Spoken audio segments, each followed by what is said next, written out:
Auditorium की size picture अगसु auditorium असिदा लैरिबा ऑडियंस की मसिंग लिमिटेड ओरगसु थौरमसी खुशियम लाइव की कवरेज मखादा under the live coverage camera of Khushiyam live private limited मियोय लिसिंग कुनकुंथ्रा मुकी ऑडियंस मयाइदा पांथोकपा थौरमनी हाइना काय खुमनजरिबा डिग्निटरी सिंह इनवाइटी सिंह ओजा सिंह गार्जियन सिंह ना खनबीनबा अदुमतगनि सिंजगे अथुमतमदा कोई थौरमसी हौननबा सेम साजरे थैंक यू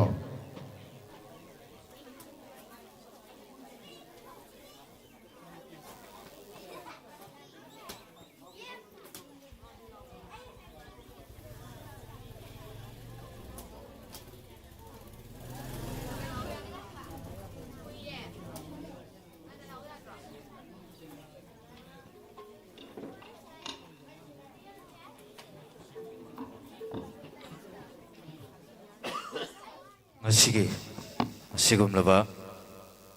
रेडियो लोकटाकना हौखिबा नवंबर थादा पांथोक सखिबा children program on talent hunt and exploring potential की खनगतलबा महिरोई सिंगी मना मथुम यंथोकपगी थौरमसी हौदोक्सरी अहानबदा इकाई खुमनजरिबा मिंगोइन हंगचरबदा doctor K S Ratan Kumar Singh former honourable minister Manipur सारदे एकोई सारगी इसागी लेकाइनि खनबिरगा nganta लेंबिरगलगा दम इसागी फमफम लांगदा लेंसिन बिरे सुक्के मतिक नुआइजै लोइना मथंगदा doctor S Dhanchandra Singh joint director Mera Yuva Bharat MYB Manipur sir मांगदा दाइस लेंशन बिनाबा रिक्वेस्ट तौजरी मथंगदा Shri Arambam Anil Kumar Singh Manipur education service ZEO वांगोई रेस्पेक्टेड सर बुसु दाइस लेंशन बिनाबा हंगचरी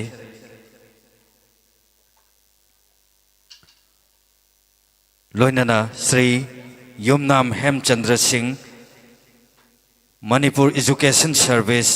ZEO Imphal waste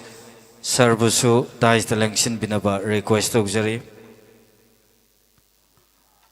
मथंगदा Shri Tayenjam Clinton Singh MPS SDPO Mayang Imphal police station सर्वसु दाइस लेंशन बिनाबा निंगसिंगजरी लोइनना श्री येंखोम अचौब सिंह MES ZEO थौबाल दाइस लेंशन बिनाबा निंगसिंगजरी लोइनना Shri Mayengbam ngakpigani Shri Mayang Lambam Rakesh Singh Manipur education service ZEO Kakching बुसु दाइस लेंशन बिनाबा निंगसिंगजरी मथंगदा श्री हैक्रुजम इंद्रजीत सिंह चेयरपर्सन उच्चिवा ग्राम पंचायत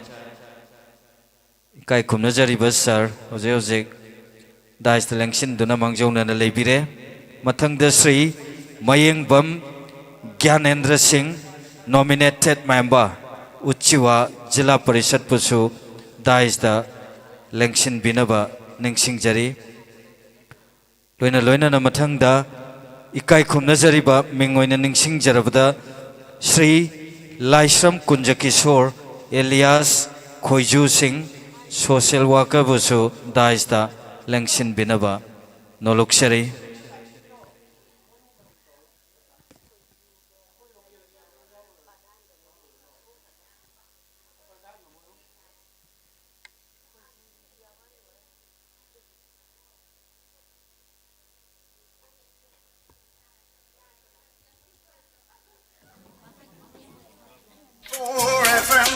Hagat Sari Radio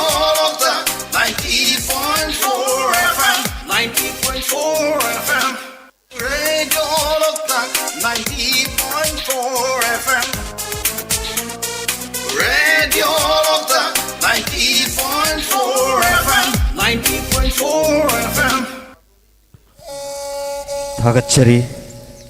इकाई खुमनजरीबा दिग्निटरी सिंगना इसा इसागी फमफम Langda लेंगसिन बिख्रबा मटुंग असिदि ngasiगी asigumlaba thoram asigi taramna okpagi warol thambinaba aigi marup Prafulo Mangang program executive radio loktak Bingsel studio voice test lengthok piraknaba ningsingjari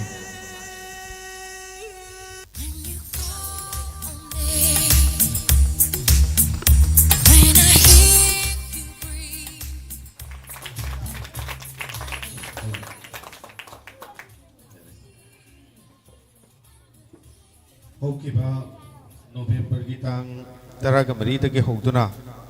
sayola masupna pangthokpa state level talent hunt and exploring potential hariba team asigi matangda radio loktak ki auditorium da pangthokpa thoram adugi loisinban numit loinana thoram sing aduda Sarugya Kiba Mahiroi Singbu Manamatum Yantopaki Toromasiga Mari Lenana Ekoina Haizarubada Harau Harau Nembirakpa Nasigi Ikai Kumna Zariba Mengoina Hangat Zarabada Dr. K.H. Ratan Kumar former Minister Manipur Aduga Tongan Tonganba Zonel Gi Education Officer Singh Usiwa Gram Panchayat ki Pradhan ki Thaupuviramba Hujauji Mangna Chairperson Noina Thaupuviramba Sri Haikruzam Indrajit Loinana Social Worker Sri Laisram Kunjakeswar Singh Amadi Manipur ki Tongan Tongan ba School dagi lingbirakliba Mairoi Singh Putakpi Tambibada Soba Thokdang Lukbiriba Ikai Khumnazariba Uza Singh Lekai asigi halaman Mahiroi Punumapu Nasigi Thoramasiga Mari Lenana Radio Luktaki Makaitaki Mayam Punumapu Taram Nokseri Tasing Namakidi Koina Haizer Ubada Ayaba Hana Pibi Rakraba Zonel Ge Officer Sing Si District Administration Gi Tongan Tongan Ba Thoram Khara Yaubana Maramoraga Pangsanasi Haubadagi Yauba Ngamdabagi Kudong Sadaba Duma Equator Pau Paubirai, Adubu Matamki Matungina, Nasigi Pangsan, Sida Soidramaki, Yobirakani, Habiki Tazabadu Tamzari, Hose Hojimang of Masida Yobiraktragasu, Mayapuna Maksu, Koi Kusem Laibna, streaming Toduna Tahan Biribanina, Kusem Kutanga, I Taram no Pugi Wapam Sitan Zage, Luinana, Nasi Punamaki, Punamaputaram no Pugi Warol, Matang Soita Tetsinzari. थागतचरी आईगी मरुप Prafulo Mangang program executive radio loktak Bingsel studio masigi thoram asigi taramna okpagi warol thambiramba makha chathajarakpa sidi masigi ikai khumnajariba dignitary singda radio loktak ke aigi junior RJ singna bezamadi lengyan kudol tambigani Lengthok Piraksi Aigi Junior Female RJs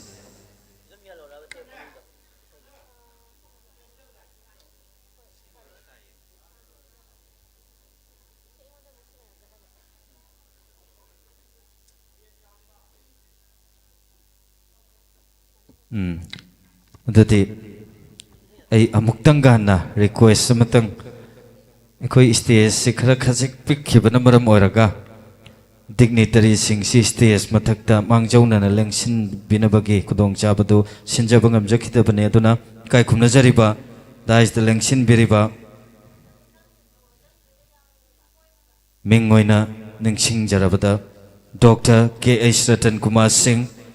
former Honorable Minister Manipur stage da ngahaktang lengkhat piraknaba hangatchari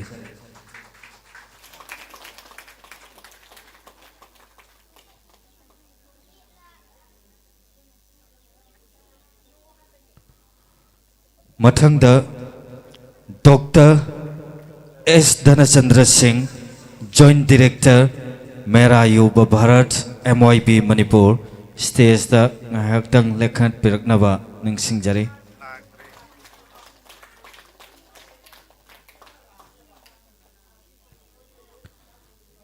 matangda Sri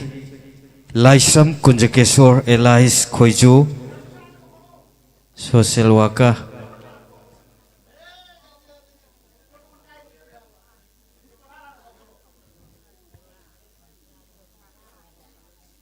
Sri Haikrujam Indrajit Singh Chairperson Uchiwa Gram Panchayat stage telengkat piraknaba ningsingjari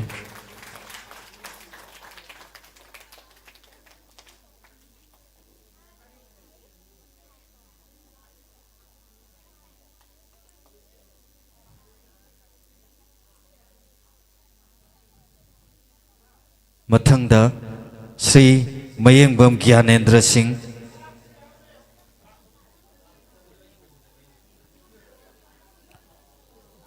Sri Laisram Kunjakeshwar Elias Khoiju Singh social worker dais da lengsin biraknaba stage da kakat biraknaba ningsingjari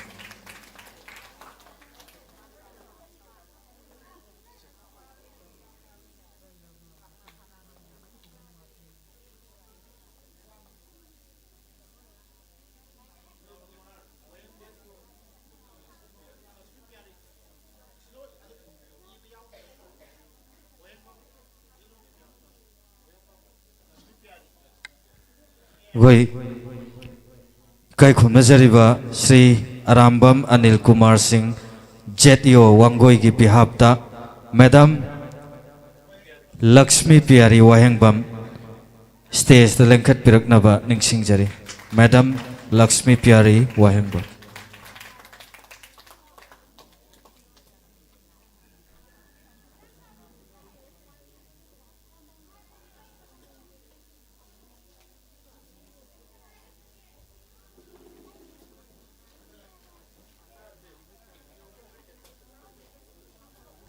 Thagachari koi ikai khumnajariba dignitary singda achamba pejamadi lengyan khudol tambikraba matung asidi ngasigi thoram asigi damakta maira sukhat pinaba dignitary singda hangatchari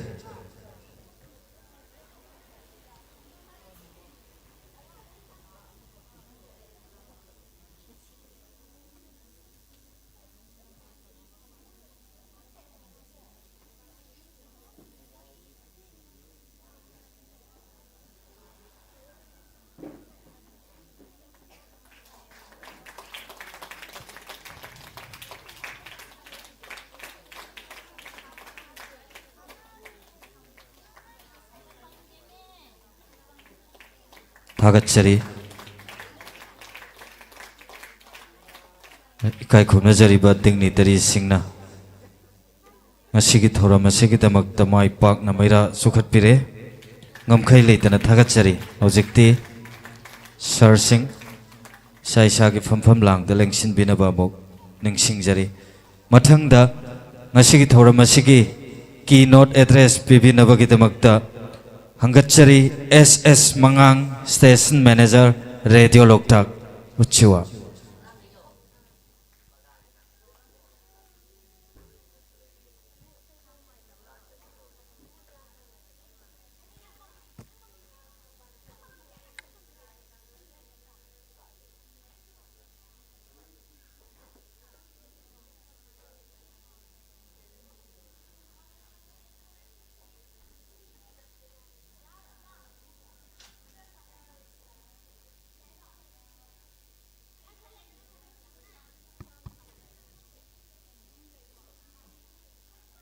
ahanba maktada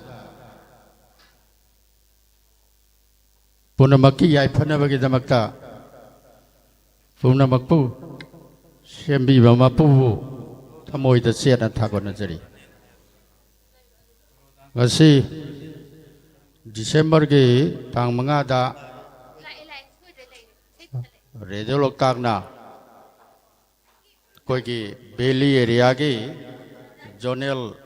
Education Officer Singh ga khusamnaraga haukiba November gi tang 13 National Children Day koi laikhidraba layoiraba Pandit Jawaharlal Nehru gi mapung numit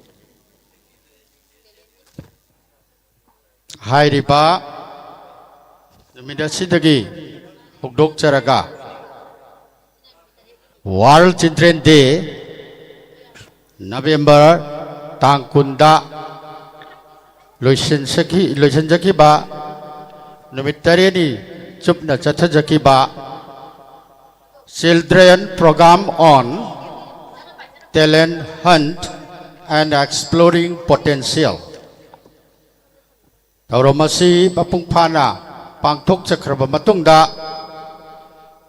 aikoina khangat chakhiba mairoi singbu pungning thakwa chaboina achamba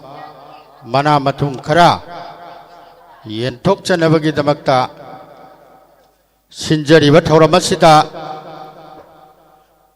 mangdelik chenbiri bai kai khumjariba dignitary sing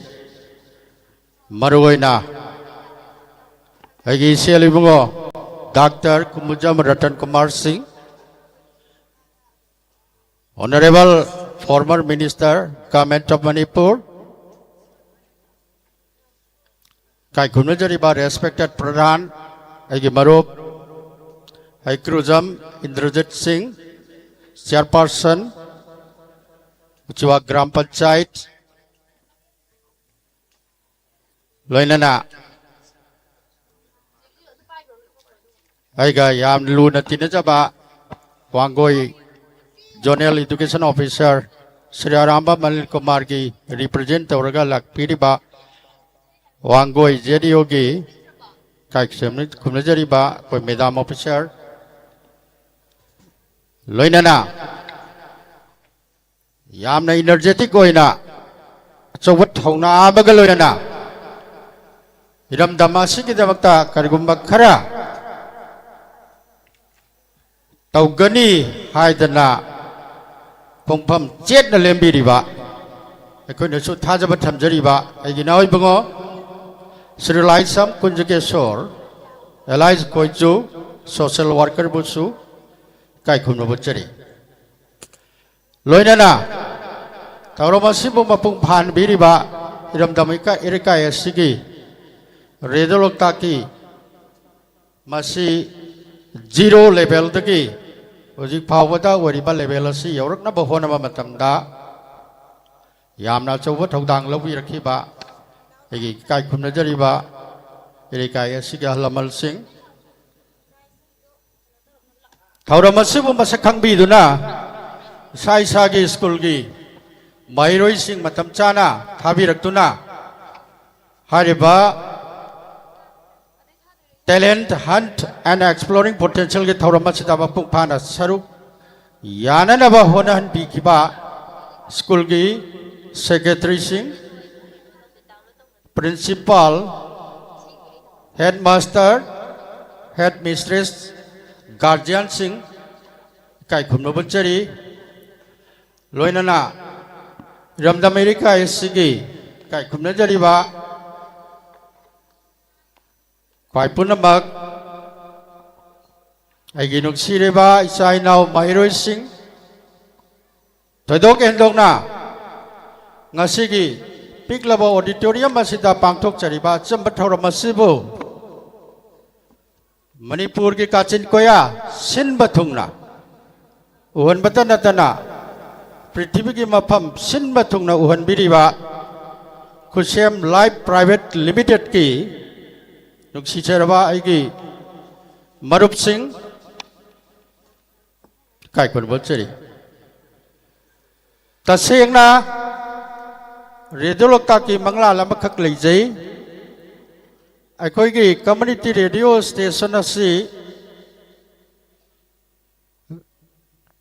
Ministry of Information and Broadcasting Government of India na license pibiba aduga masigi technical parameter mayam singsina Ministry of Communication and Information Technology MOCIT na control tawiba loinana spectrum aikoina akasta ahangda sinajaribe spectrum asibu ayaba pibiriba Telegraph Regulatory Commission WPC sigi makada linkachariba grassroots community singa yamna naksanna communication information education amadi entertainment da objective oiba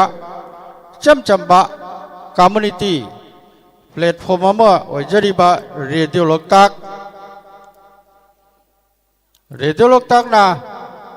yamna dedicated oiba kathok pagi wakhalon amaga loinana sanction jariba tongan ba mission sing manungda hantak nauna aikoina sanction jariba talent hunt and exploring potential of children and youths under the Ministry of Youth Affairs and Sports. Taseng badi hantak ministry ki makada masigi approval loba kitang akoy si mafamatam sagi dabana maramoy dana madumanang jaudre adabu National Talent Hunt Board CBSC ki makada Ministry of Human Resource Government of Makada di akoy maruay ba miyoy khara dum pau phawna jaraga nakoy na khangalaba adugumba mairoi sing academic career da extracurricular activities da National Education Policy NEP 2020 gi makada lairaba mairoi sing nakoy gi level da tharak patu akoy adum incentive award natraga scholarship pinanaba do honage haibagi thaja bai ko da pibirak palai maramdi community radio station amana tawjariba objective si makoina su khangbi banina adu khaktang mangdaling chin biriba koi teacher community sing school community sing mi oina su takpi rak pagme tungina antak si kitang matam si khuyaw na kiba ayambana pibirak pa session da October tha manung da telenan gi thoram si tawaning bagi apamba asina baramo iduna zonal education officer mariga akoi pau phawna jare advisory board ama samjaraga board gi makhada state government gi approval national government gi approval ga loinana mathang gi sahi dadi koi makha chathana ba tawnana ba koi sem sajari ta sengna akoina sanction jariba khongthang asi hoi hojiki matamda aikoi gi oja sing haijaba tare kathok bagi sinpham amada leibiriba khunai sibu semgat sagat pada chauba thokdang ama lobiriba daita leraba oja sing anauba wakhalonda akoi human engineers angang singsina human resource ki adugumba production oilaga khunai sida yamna tangai phadana changba adugumba production ama mai pakpa product ama puthoknabagi damakta kathokpa magaloina changchan biriba oja sing Haujik iskulaya mada chathariba learning teaching ki method si NEP the piragasu school singna madu apply to bagi khudong chabal leitaba aduga aikoi gi education ki atmosphere sida ꯑꯩꯈꯣꯏꯒꯤ ꯈꯨꯟꯅꯥꯏꯁꯤꯗ ꯍꯧꯖꯤꯛ ꯂꯩꯔꯤꯕ ꯃꯆꯠꯁꯤꯅ mark ꯋꯥꯡꯅ ꯐꯪꯅꯅꯕ position holder ꯑꯣꯏꯅꯅꯕ ꯁꯨꯝꯕꯒꯤ competition ꯑꯃꯗ ꯆꯞ ꯆꯥꯕ ꯉꯁꯥꯏ ꯀꯝꯄꯤꯇꯤꯁꯟꯒꯤ ꯋꯥꯔꯜꯗꯨꯗꯤ ꯃꯁꯛ ꯑꯣꯏꯗꯕ ꯒ꯭ꯔꯦꯗꯤꯡꯗ ꯃꯥꯔꯀꯤꯡꯗ ꯀꯝꯄꯤꯇꯤꯁꯟ ꯇꯧꯒꯅꯤ ꯍꯥꯏꯕꯒꯤ ꯋꯥꯈꯜꯂꯣꯟꯗ ꯈꯤꯇꯪ ꯂꯩꯕ ꯑꯗꯨꯕꯨ ꯀꯅꯥꯒꯨꯝꯕ ꯁ꯭ꯀꯨꯜꯁꯤꯡꯗꯗꯤ ꯍꯧꯖꯤꯛ ꯂꯩꯔꯤꯕ ꯄꯣꯠꯁꯤꯗ academic career as well as तंगाई फदना लोइना दबा यादबा एक्स्ट्रा करिकुलर एक्टिविटीज अकोइना MIP हने खनबा मोरल इंटेलिजेंस एंड पर्सनैलिटी मसिगी लेवल सिगा चप मानना अंगांग सिंगसी सेमगलबा मतमदा हयेंग पुंसिदा माइ पाकपा अंगांग आदि खोगी माइ पाकपा सिटीजन अमा ओइगनी हाबिगे थाजबसी अखंग इसिंगना पिबिबा मोडनी फंगलांग मरीना क्वेश्चन बा कामदा इसाबु कन्फाइन तौदुना थमगा लाइक पाहनबगी अदुगा पनिशमेंट अमगी मवंगदा नंग सिमा ओइदे यादे हाबिगे सुमबगी मचत अमसो को खुनाइदा लैबा स्कूलदा युमदा अदुबा यामनदी स्कूल यामनदी मसिगी मसक मवंग सिगी अहोंगबा मा तंबिरे मसी पुनमक सिगी खंगमिननबा रेजुलक तांगना खितंग मियांगा पुल्लगा अइगी इचादा यावरिबा टैलेंट हिडन टैलेंट मागी पोटेंशियल सी अंगनबा मतमदगे अखोइना खंगदोकलगा अगांग सिंगी जनरल क्वालिटी अमा जनरल क्वालिफिकेशन अमा अदुबुगे लेवल ददी सब मानना सबमिनेरगा हारिबा एक्स्ट्रा करिकुलर पोटेंशियल क्वालिटी मयामसी सब मानना सेवगल लहुबदुना हयेंग वादबा नेशनल लेवल दा कंपटीशन की वर्ल्ड सिदा चंगक मतमदा माइ पाकपगी चांगसे अदुगी मतिक Vangani हाइबसे अखंगै सिंगी थाजबने सिगी दमकता radio Tangla stepping stone अमा थमजबनी यामना खंग हैदना अगोइना हेक्ट तौजबनते मयाम के कोऑपरेशन अखंगै सिंगी एजुकेशन सेक्टर द लाइबिरिबा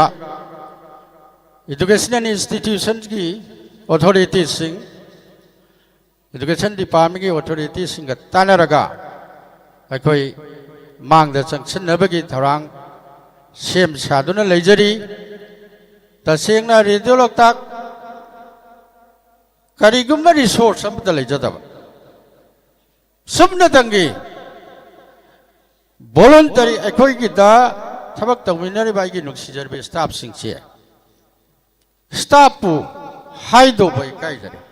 कोई वॉलंटरी वर्कर डेडिकेशन ने अदुना मसिना चंगसलिबा खुदिमकसे डेडिकेशन की थबक आक्तनी अदुना मियामना नुक्सिबियु कोऑपरेशन पिबियु माइ पाकना मीडिया हाउस मना अचुंबा मसकमदा गणतंत्र की हुजिक मतकी फोर्थ पिलर ओरिबा मीडिया हाउस अमगी अदुगुम्बा एक्टिविटीज मयाम दु पांगथोकपा ngamnaba honabada mayamnasu cooperation pibiu haiba wafam sima thamjage aduga akhoi hana akhoi mayamda school da angang singda akhoina khangan jakhibada every participant khudingmak magi participant की करीबा certificate खंगदे करीबा खंगदे पीगनी हाइना कोइना एस्योर तौजगी बनी अदुबु कोइ जो खुदोंग चादब खर मायोक नबदगी पार्टिसिपेंट एवरी पार्ट अकोइना सेलेक्टेड खर सिन नदबा सेलेक्टेड सिसु मोर अबाउट 80 स्टूडेंट को मोरम दो माले अदुगा पार्टिसिपेंट सिंग दु का पुनः चनी मुक ओरम दो माले अना पार्टिसिपेंट सिंह की सर्टिफिकेट मागी अखोइना रेडियो की एक्नॉलेजमेंट कार्ड सिंह बदु की मयाम दुदी स्कूल दो इना हाजर लगे मधु की स्कूल ना गार्जियन सिंह नाफी गनी मसी तसेंग बदी रेडियो लोग ताकि असोइबा 100% नत्ती अंगांग सिंह ना अखोई द फॉर्म जी सबमिशन तौर तमदा स्कूल की ओजा सिंह यंगसन बिरका याम फजन सबमिट तो बिरक यावे अदुगा मसा अंगांग सिंह दुना स्कूल की हेडमास्टर नत्रगा हेड ऑफ द इंस्टीट्यूशन दुगी दगी सोई तौरगा दी लाखिरगा मागी बायोडाटा सी येंगोबु मतमदा बायोडाटा सी यामना कंफ्यूज होइबा फोटो होइबा अदुना पार्टिसिपेशन की सर्टिफिकेट से कोई इशू तो गमजदबनी मथंगी नेक्स्ट तगिदी तसेंगना असुगुम्बसी चेनर होइदबदा सुबनगी छात्र अमगी लेभम तोकवा PEN number permanent education number अलिगे अपाराई नंबर सिगा सुबना स्कूल ममिंग छात्र ममिंग दुगतंग अखोइदा पिबिरकलगा अखोइना सर्वर दगी वेबसाइट दगी अंगांग सिंह दगी डिटेल्स लोइना दम चिंथोकचरगा अंगांग सिंह द सुवहानदबा अदगी इंस्टीट्यूशन सिंह द सुवहानदबा अदुगी प्रोसेस रोमदा अखोगी तौजगेना खली आई मतम सि याम सांगना लौजररोय असिगे थौरम सि पिक्चर अगसु मतम दि खर संगबा थौरम ओइबनिना मतंग स्वाइदा टेंशन जगे ख्वाइ पुनमको अमकना खुरमजरी थैंक यू थागतचरी SS मंगांग स्टेशन मैनेजर रेडियो लोकताक उचिवा ngasi thorom masigi nungyoi bowarol thambiramba ko yamna nungaiba opening program amana thorom ase odok sake adu han bada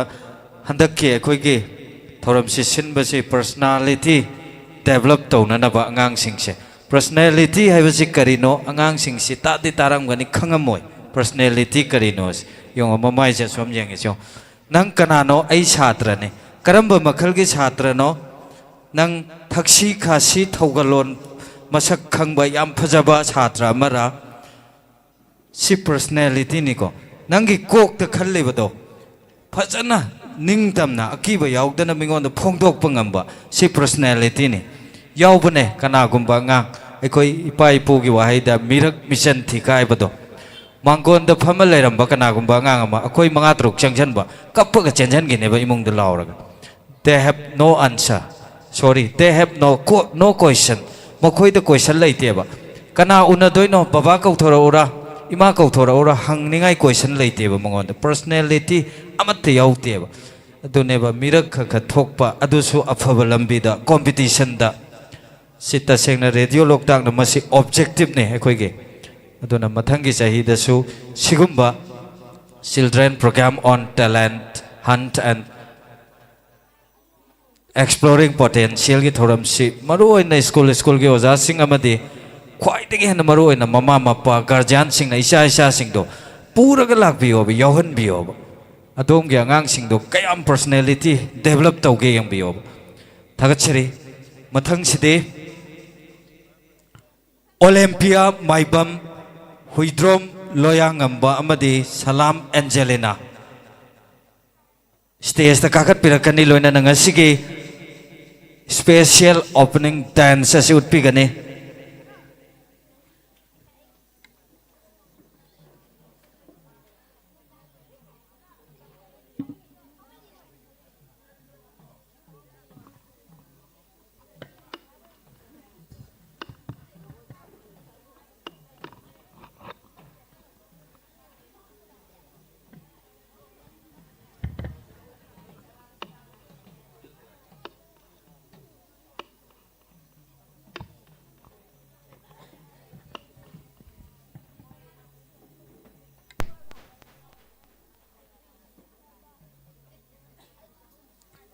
Being Taminarasi, Olympia Maibam, Huidrom Loyangamba, and Salam Angelina Ahumge special opening dance performance.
ponje sabige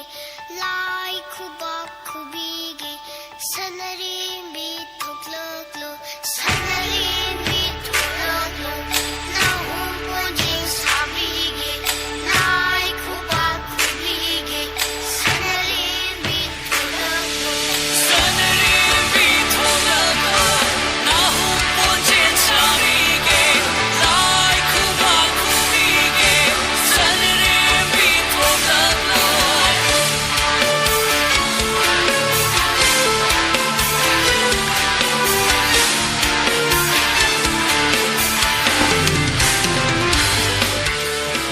Warina hai bani lai ki lai bak lai bani ying ning dara uning dara chaning dara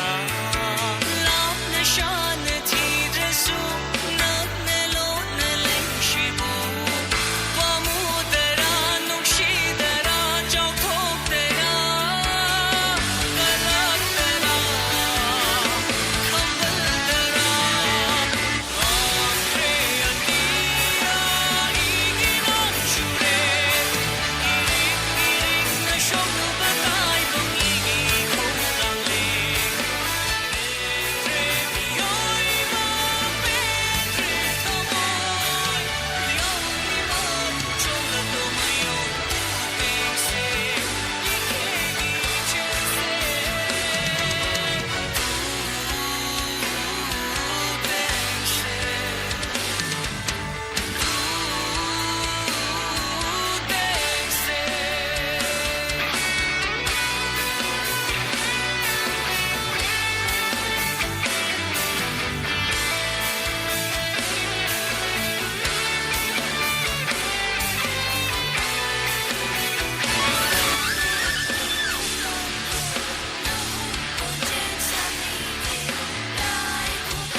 Thakachari Olympia Maibam Huidrom Loyang Amba and Salam Angelina, students of Kuman Mahikol Mayang Imphal. Next, ladies and gentlemen, we have a beautiful traditional drum performance. Yumlembam Pibaton, Laisham Lamnganba and Maibam Punchiba Humgi Pung Cholom. Kudol Tambigani stage the Kakat Piraksi Yumlembam Pibaton Laisham Lamnganba Amadi Maibam Punchiba. Koi mitai pung amna fazaba traditional drum. 90.4 FM, 90.4 FM. Radio Loktak, 90.4 FM. Radio Loktak, 90.4 FM, 90.4 FM.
ꯌꯨꯝꯂꯦꯝꯕꯝ ꯄꯤꯕꯥꯇꯣꯟꯁꯤ ꯀꯔꯝꯕꯅꯣ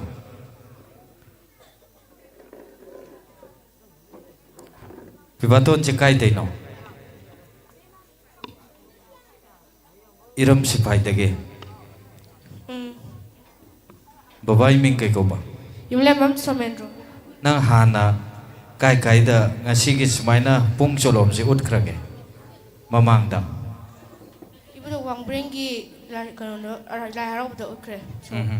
kanan tambirino ओजा नंदोना oja नंदो nandona dun noi ahum si sahi hairap mana bada khallira ojana natra kg olaga weight haipet mana bada khallira kram bada kamai khan ge noi ahum si अदु यंत लाइती dagi mingkai koba Langam balasam. lan ngamba laisram lan ngamba baba hoina yabro pung yai basiba Yai. manglem mai somon thok piro to ka interview lo yo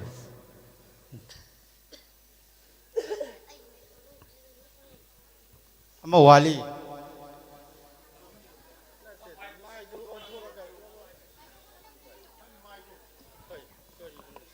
Oh, halo, halo. mingkai koge Mai bang pusiba.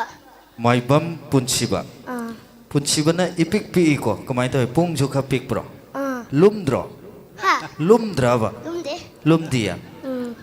ngasai punsiba sum mayam sum cholom gi lerak padanang som samjan ge to bom yaw ki bro Ha. samjan dau to bom yaw ki na odu choi ge to ra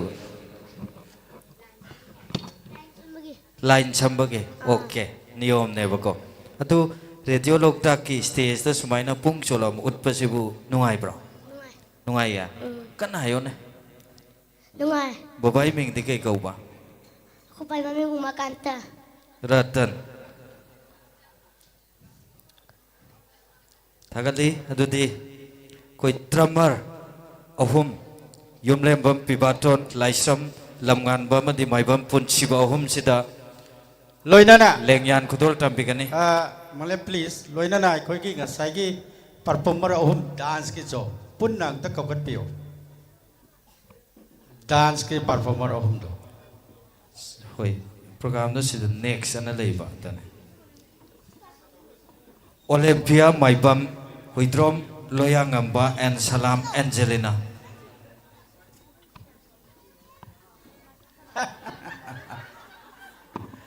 yam nung si ko ngang jing ji ini moi ge tung gi moi da yauri but talent moi potential sing se koi na ngal li ngai da khang do ho ma thau tar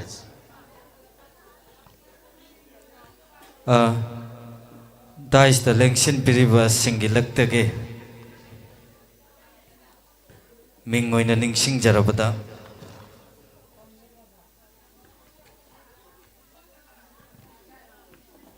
Dr. K.H. Ratan Kumar Singh, former Honorable Minister, Honorable Sarna, koi big leba, Mahiroi Singh, performer Singh asida, asamba kudol Singh asi, kusinabigane.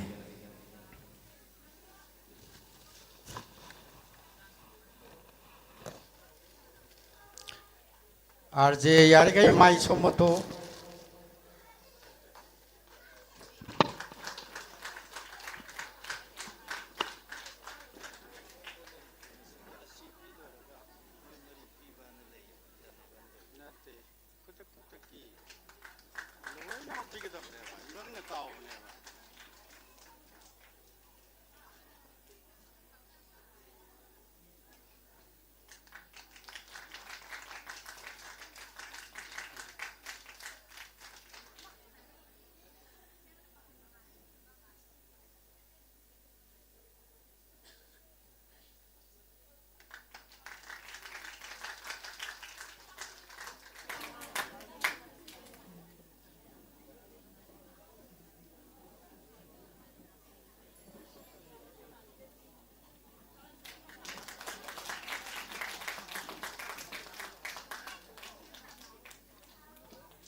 थागतचरी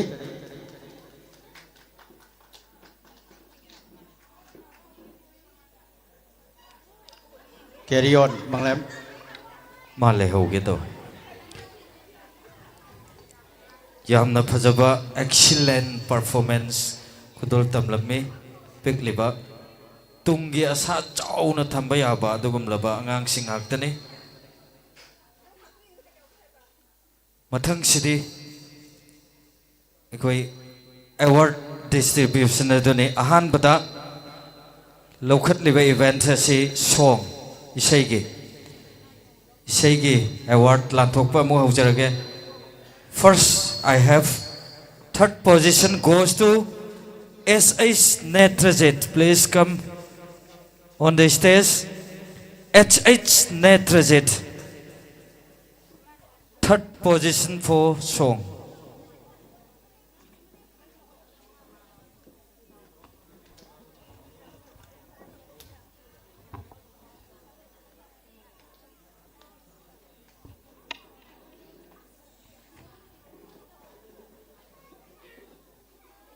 नेत्रजित लाक्ट्रेको my guardian जो ओजा जो अंत लाक्पिदब्रा third position से okay I think he is absent next second position goes to Sagolsem Sanatomba stage तंग काखलागा award सिलौरनबा कंगले सगोल सेम सनातोंबा कोई यामे अवार्ड से लांथोक सकदबा दुना मतम से यारिबो मखै चंगदनबा आई वंस आइना मिंग पंजरकपदुदा काखलक्त्रगदे अदुम केप अखोइना कैंसिल तौजरगनी को अदुगा मथंग कौथोक सकने Manglem yam thodongna explain tawbagi matau tate bing kobiraga laibra laktabra second kare ing biraga makadam chathabiyo first position S Susil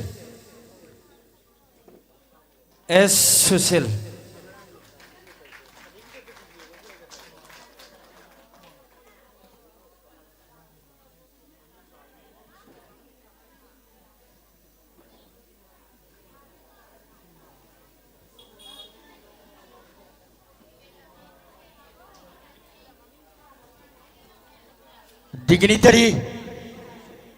please welcome dignitary to present the award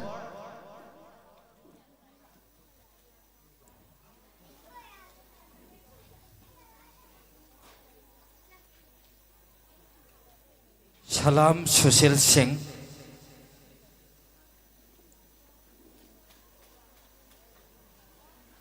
Uchiwa Wangma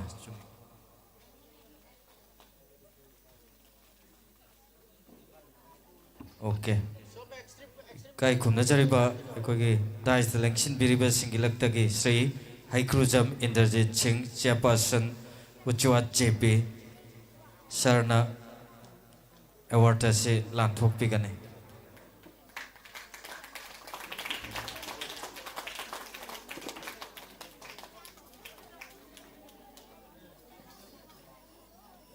contents of award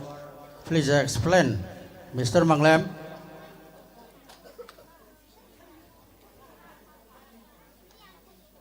contents of award please mention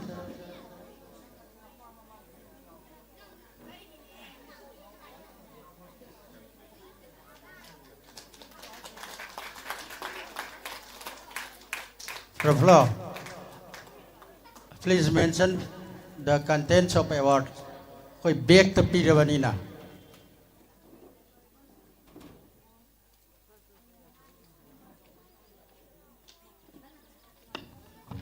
hello अखोइना ngasi mairoi singda pizariba koi mana mathum sing asita yauri basi koi gi citation certificate koi gi certificate of excellence aduga cash prize sale gi mana aduga koi track suit अमगा फुरित का खोंगाव का पुन बा मा ngang सिंगी पुन ना कोई हफ्जरी बा आइटम सी अहुम नी कोई की अदुगा ngang sing ने इना बा पेन पेंसिल सु दुम कोई हफ्जरे अंगम खरा रेडियो लोकता की मैके दगी खुदोल तमजबनी अदुना याम दबा कोई न पिजरीबा कोई न थमजरीबा ngang sing bu puning thogat bagi mana mathum si harau harau lobi gani hai bagi थाजब दुमंतंग मयाम दा थमजरी सिरा पीगरबसे और मथंग दा कोई की जगोई की category dance first position goes to T Semitra City Higher Secondary School में yang इंफॉल ना हनबा मना से लोबी नबा स्टेज तक काकत पिरक नबा कोकत सरी डांस कैटेगरी की हनबा मना पंक्रबा City Higher Secondary School में yang इंफॉल की Semitra लोइनना TH लेमटोन महिरोई सिंह से यार गदी स्टेज तक काकत पिरागा अदोम की प्राइसिंग असी लोबी रनब खंगन जरी मथंग की सेकेंड पोजीशन कोकत सके याइखोम रत्ना यावरगदी रत्ना लाए रत्ना की प्राइस अंत रेडी तो बिरो रत्ना की प्राइस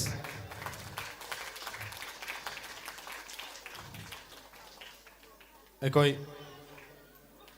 डांस की कोई मना से पीबी नबा दुपी मसानी ना कोई मैडम रिक्वेस्ट तौजरी मैडम नामतंग हरिबा खुदोल से लांथोपी नबा स्टेज तक काकत पिरक नबा नलुक जरी अदुगा रत्ना की मथंग दा लाकदबा TH Inunganbi third position TH Inunganbi यावरगदी स्टेज तक काकत पिरो फर्स्ट सेकेंड से कोई टैलेंट शो रिक्वेस्ट स्कूल दा तौजखिबनी विथ टैलेंट तौबिगदोबदो दम निंजिंग बिरो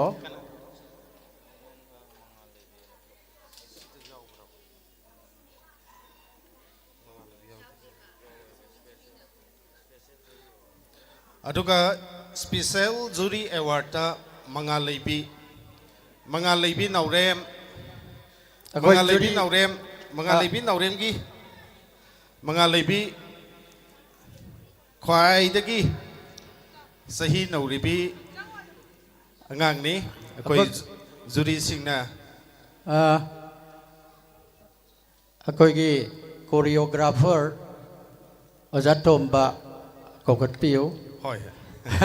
अदुगा अच्छा खुदोला मचो पिबियो होय अखोई मंगाल लेबी से कंटिन्यूटी दी सीरियल द खजिक्तंग काय को वारो बिगनो माजे उइरबा बिगमन बसेदा अदुना नुंगसीदना मा हाना खितंग पुखतपने ओजातोम्बा लेंखत पिरक्सी स्टेज ता कोई डांस की जूरी मेंबर होइना चौवटौदांग लोबी खिबनी both category A and B choreographer and film designer Tomba Mayai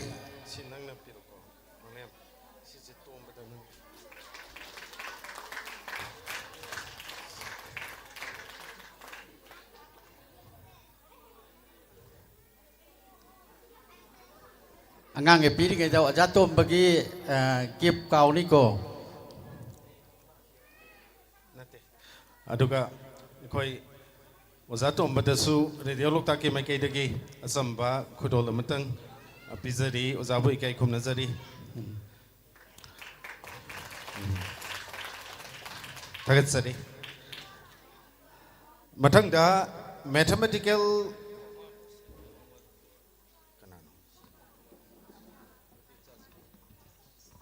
कोई मंगाल लेबी से प्राइस लौरबा मतुंग दा ओजातोम बंगाई को मागी परफॉर्मेंस फजब मतिग मयाम सिदा उतकदोइने yes hayeng arai banate hayeng afau dancer mo oirakadoriba track ready music track ready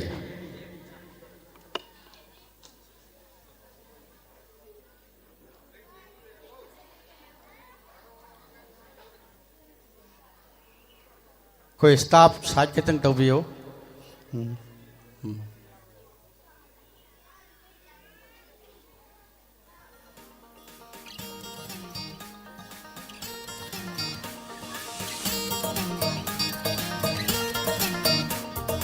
ಊವದ ನೌಜರಿ ನಂಗಿ ಸತ್ತಂಸೆ ಇಂಗ್ಲಿ ಕೆಪ್ಪಿಂದರೆ ಆ ನಂಗಿ ಮೈಥಂಸೆ ನತೌದು ಚಾಚರಿ ಮಿನುಕ್ತು ಸುಮ್ಮತ್ಲೆ ತಾರಿ ಕೆಪ್ಪಿಂದರೆ ಆ ನಂಗಿ ಕೊಂಜಿಲ್ದೋ ಥಾರಕ್ ಪಡ ನಂಗು ತೈಬನ್ ಮಕುನನ್ ಐತೆಗಿ ಹೋಯು ಹೈನ lakmara hayu taiban sida aitegi hoina langse oigi nachom yetta chinbiro leicherege punsi se nanata kongat piro choire samlakse oicherege thammoido aitegi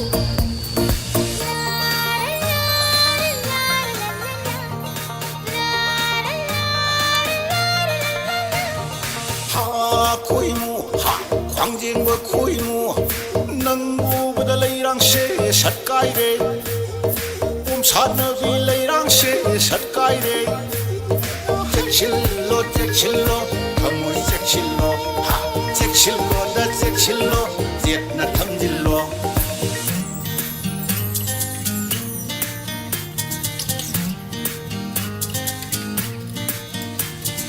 Thammoi sidi pubi khare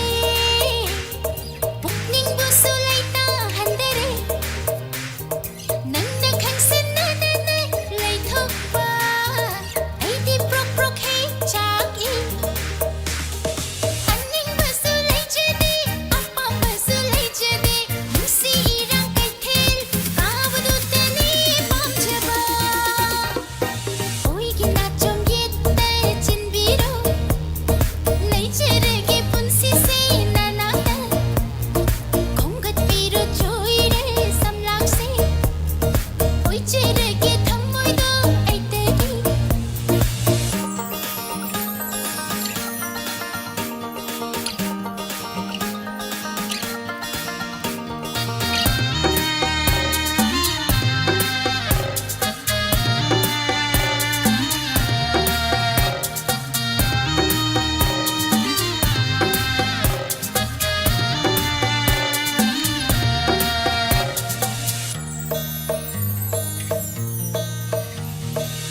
Nushi mityendo oichege aitegi Nushi waheisu aitena tajegi Nusi ingitsu aitena pijegi Nushi vasisu aitena tambigi Nangi minoktalona mauchaba Nangi mitlittalona chachaba Nanna asum tumin mukhapa Paragi nasidilang hakuna Oigi nachom yetta chinbiro leicherege punsi se nanata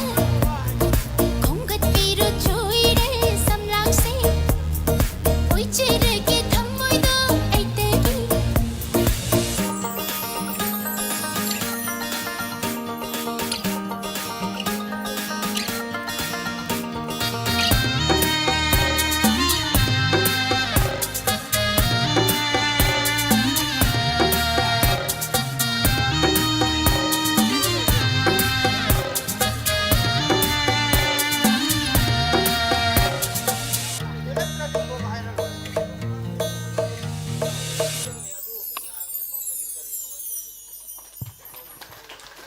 Thagacheri Mangalebi Mathangda mathematical calculation speed test ki oina first position takrabi Sagol Sem Lucky Uchiwa High School Sagol Sem Lucky Lakpro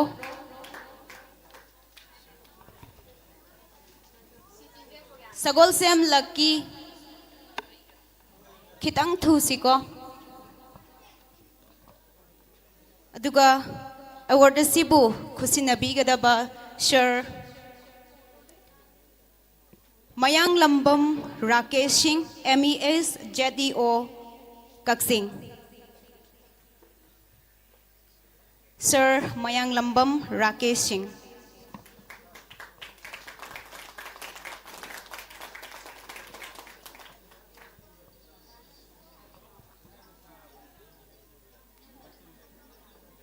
Duga sir gi lengya na matangga kudol tambina ba ningsingjari.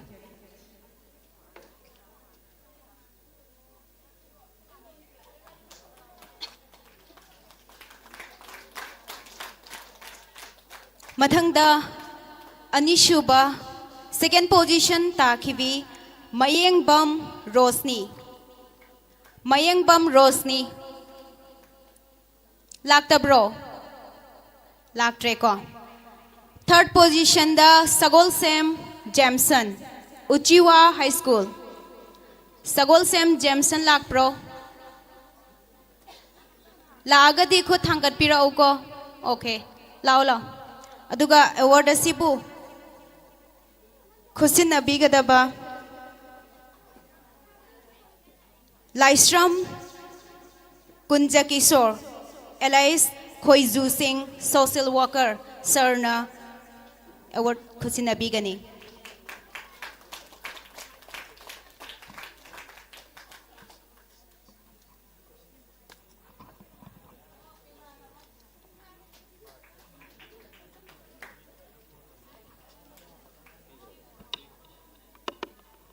ꯑꯩꯈꯣꯏꯒꯤ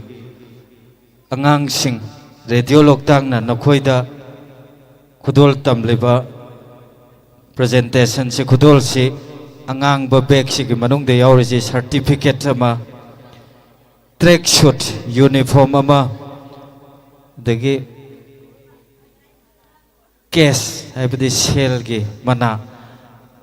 ꯃꯁꯤ मांगनगनुको सेन कागजे अमता चाथोकनुको अइना radio Loktak की stage दा अइगी competition यावरबुदा फंगकपने याम ममल लैग्रबा नोइगी बाबाना तोलो फंगकपदगी पीबा लिसिंग यांखैदो अदैदि सिने हेना ममल लैदोइनेको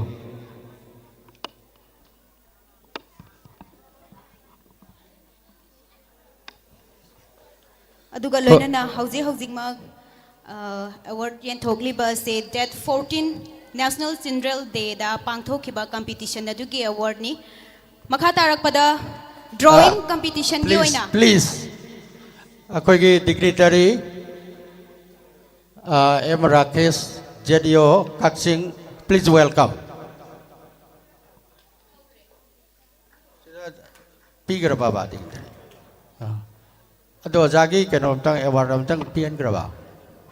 award piram abraba. Thank you, thank you.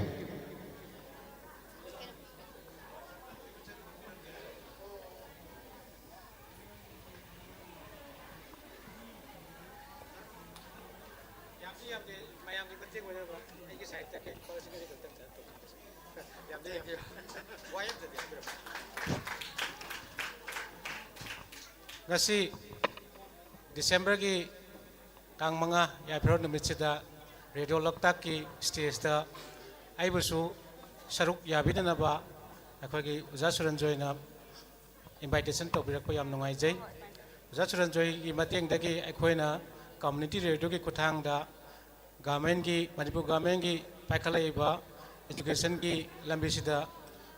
mamang da akhoi radio drama hagadra ama akhoi radio Kaksing na puthok satuna sandok sakre Sumaina matang tarak pada suai koi Uja Suranjoy ki mateng galonena mayambu mitna kong oinana ba amadi sakot tharang da su saruk yaba ngamjana ba khona jage na khalli matungda tarak pada thabak sing da suai koi yamba yamda ba aigi site gi aina ngamba Uja ki damak da mateng pangjage na khalli ngasigi yamda nungai raba pungam sida yamda ba aigi contribution policy ani katang Uja da sena jabasi yam nungai jai matung tarak pada mai pakoi bosa Agak jadi Rakesh hendak dah wanggai JDO na produce to viva wanggai JDO ki kogi staff member amana ibiba drama macam sarkar ki school da karsi akak tinggi school da karsi तसेंगना मसीदा मसीगी थीमसीदा कोई गसी कोई private school सिंगी ओजा सिंग वाइरोई सिंग सुसुना याविरबनी तसेंगना drama दुदा कोई उच्चरी बसे अकोई government school की facility सिंग सिसु अकोई निंगसिंग सी अदुगा अकोई की खुनाइस द हुजिक लरिबा लेवल खरा नियम न लरिबा प्राइवेट स्कूल के एक्सपेंडिचर सिंग सी फेस तौबंगम दबदगी स्कूल ड्रॉप आउट तौबगी फिबम थबौ लाबा सिगी मतम सिदा सरकार की स्कूल न पीरिबा फैसिलिटी खरचे मियाम द रिमाइंड तौजबा अदुगम ड्रामा मचानी ड्रामा मचा असि साने बिखिबा Kanglei living arts Kangla theatre उचुआ अदुगा drama असिबु प्रेजेंट तौजबा रेडियो लोकताक अदुना ड्रामा असिना private school and government school अनिदुगी यामना डिफरेंशिएशन नत्रगना अमद फेवर तौबा तौदबा अदुगा वाखुलो नते कोई जस्ट अदुना कोई सी गवर्नमेंट स्कूल की फैसिलिटी सिंगसे मसिसु खंगमिनसी हायदना मयामदा कोई पुथोक चबा ड्रामा मचानी थैंक यू जराकेश असुगम ड्रामा अमा रेडियो लोकताकता पुथोकनबगिदमक्ता सिनबेरपकिदमक्ता थागतचरी thank you please continue host थागतचरी मखा तारकपदा ड्राइंग कंपटीशन की ओइना third position ताख्रबी Sagol same दानिका उचिवा high school Sagol same दानिका लाइको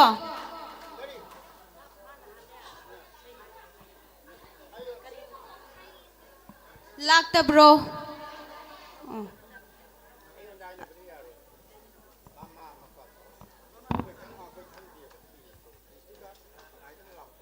award सिबु खुसिनबीगदबी ma'am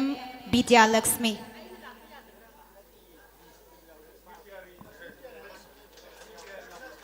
sorry ma'am Lakshmi प्रियारी है बनी ngakpi gane ming se seran tran kok jawre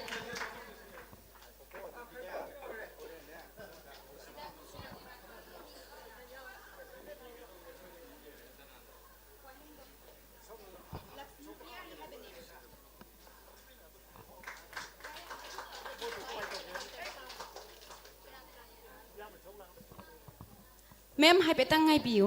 aduga second position ताखिबी टिआइट्स लंथोइबी लाख प्रो लाखते न लौजरे को अदु ओ सॉरी टिआइट्स लंथोइबी थोकपिरो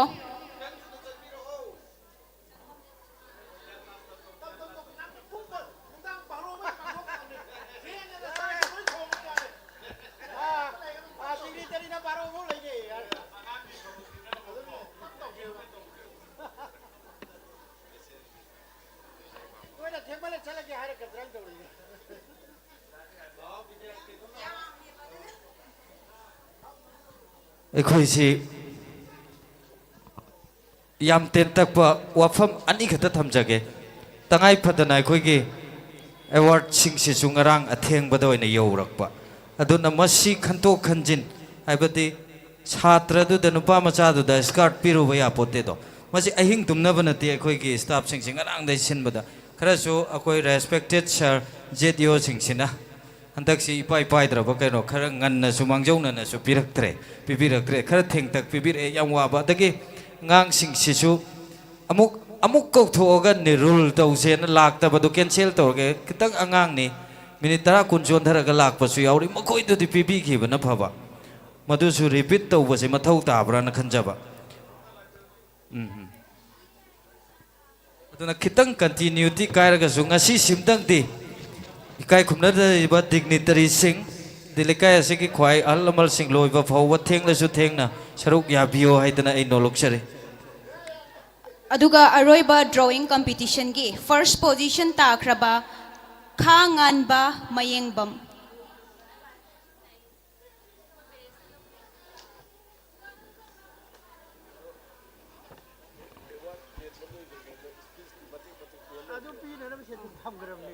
खांगानबा मयेंगबम मसा से कोई एब्सेंट ओइरे अदुगा मा की महुत अखोई पेरेंट्स ना ओइना अवार्ड से थागतचरी थैंक यू अदुगा मखा तारकपा अरोइबा रिसाइटेशन गी ओइना थर्ड पोजीशन तारक्रबा चाउरेल सगोलसेम उचिवा हाई स्कूल हाइट्स प्रिया चनु साउरेल सगोलसेम अमदी हाइट्स Priya Chanu लाक्प्रो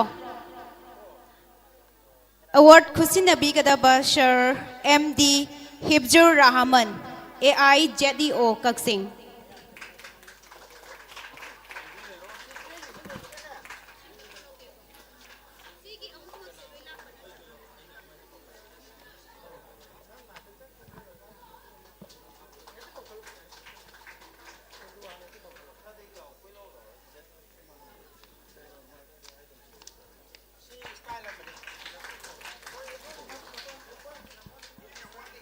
Second position the Bidya Yumnam Kumal Mahikol.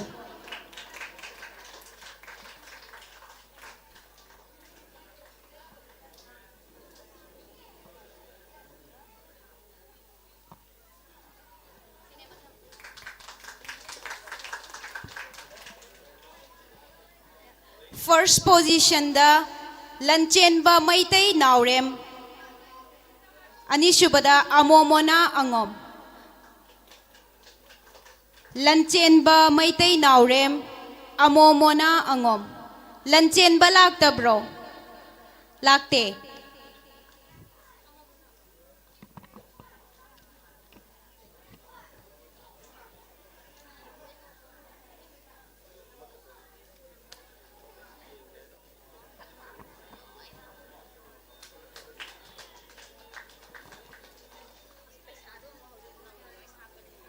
Tagacheri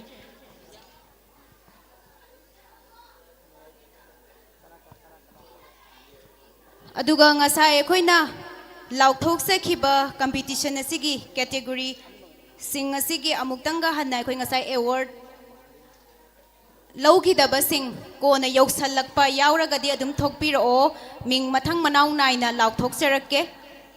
song competition da S Susil first position takiba S Susil second position Sagol Sem Sanatomba Lakta Bromta dance competition gi oina T Semitra T Aids Laimaton Lak Treko Karamba oidoino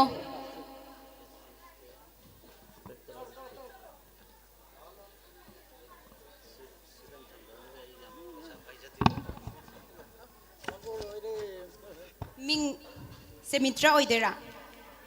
Laimaton okay T8 Laimaton dance competition gi oina first position tarakrabi Laimaton award asibu khusinabi gadaba Sir SS Mangang, Station Manager.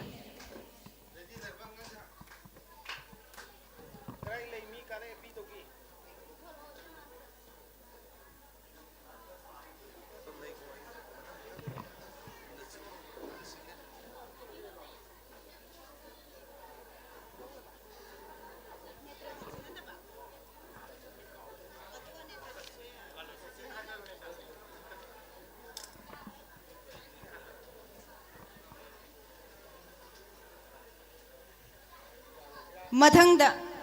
mathematical calculation speed test ki second position takrabi Mayeng Bam Rosni Lak Treko Aroiba recitation da first position takraba Lanchenba Maitei Naurem third position da Aids Priya Chanu Lak Trena Laujarage Aduga Ngasai Ahan Bagi song competition gi oina third position Takraba HI's Netrozit Lak Pro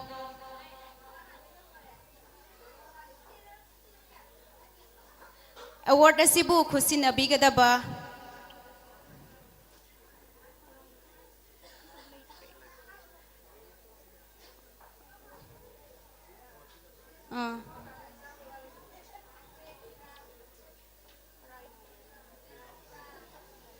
award asibu khusinabigdaba Haikruzam Ashok Kumar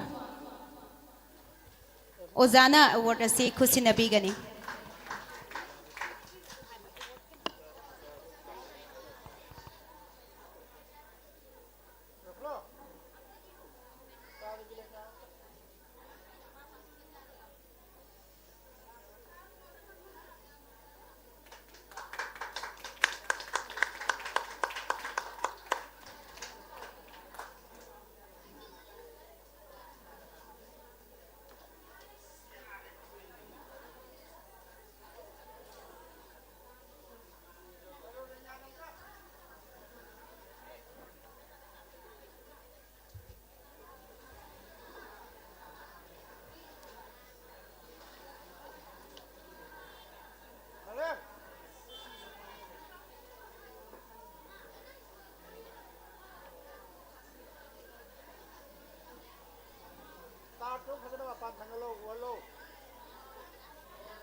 hello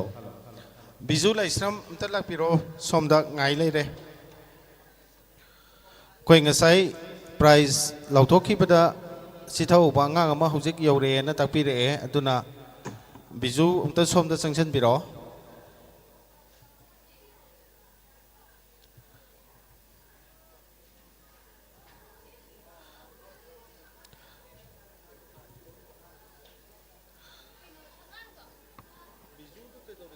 When I hear you breathe,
aduga ngasai khoina kokthok sakhiba hojikta yausanlakpa haitare mathematical calculation speed test ki second position ta khibi mayeng bam rosni award asibu khusinabi gadaba winning shumbam sital pabungna pibigani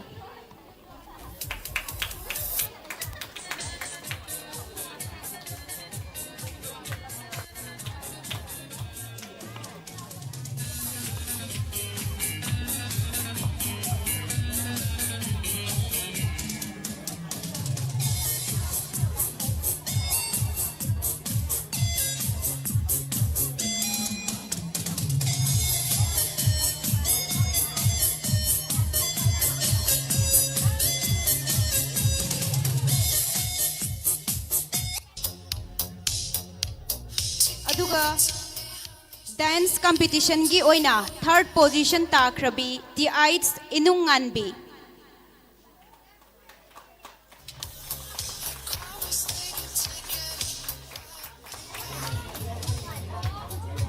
दुगा award असिबु पिबिगदबा Shri Thongam नबकुमार पाबुंग ने award असी खुसिनबीगनी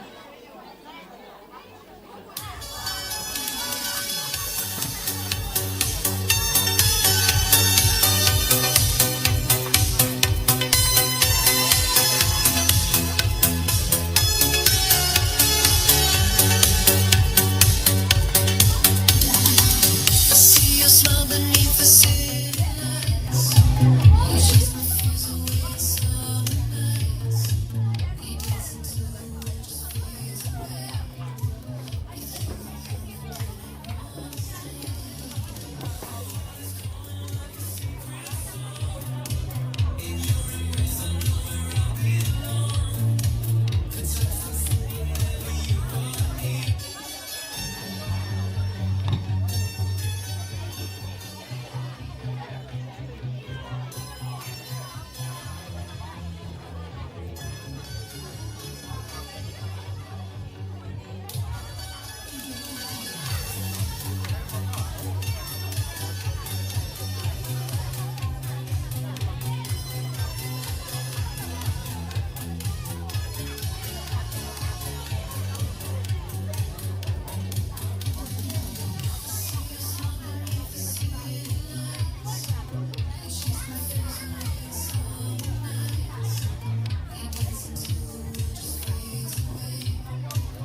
Howde Makha Tarakpa Shidi Central Program on Talent Hunt and Exploring Potential. That 15 dagi haukiba competition nadugi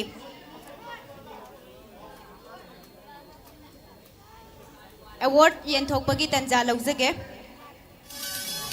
Ahanba event ase narrative arts and vocal taste. First position Takrabi Mangalaybi Thangzam Kuman Mahikol. Award asibu Kusinabi Gadaba Sir Dr. Ratan Kumar.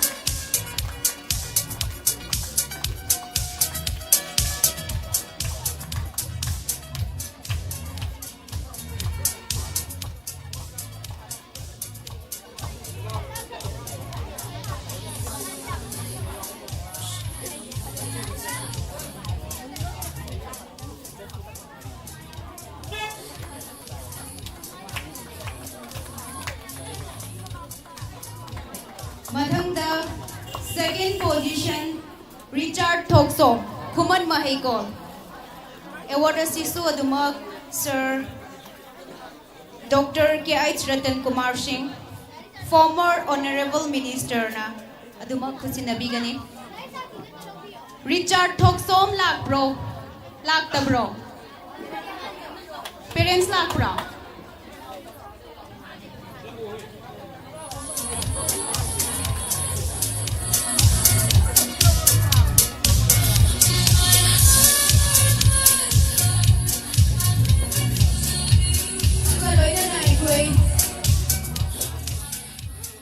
Position holder oiriba angang masala pragasu adumag parents ki side na draga school ki side tagi oda sing lakpiraga so dumag award che lobi na ba ningsing jeri mathang third position takraba loya ngamba huidro Kuman Mahikol.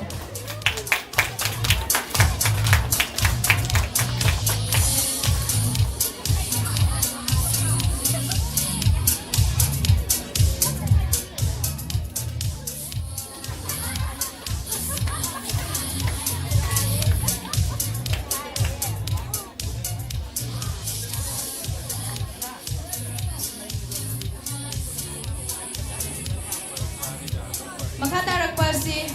mathematical calculation speed test ki oina category A B khaido A gi oina lokhat jage ahan bada First position takraba Sidiga se Times Uchiwa. Sidiga se yaubra.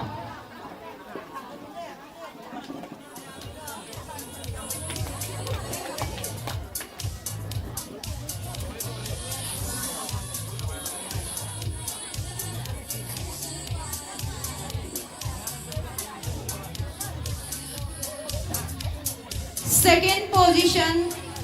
Thaudam Lamchenbi, Times Uchiwa. Thaudam Lamchenbi.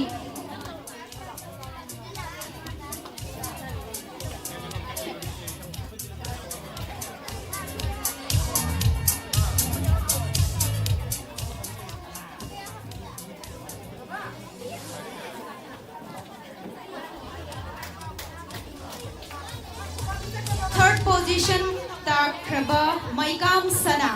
Agape Prudel School, Secondary School. Student Masala Tragasu School gi Oza Ama Hekana Dumak Mahut Chambiraga Award Asi Lobina Burning Sinjari.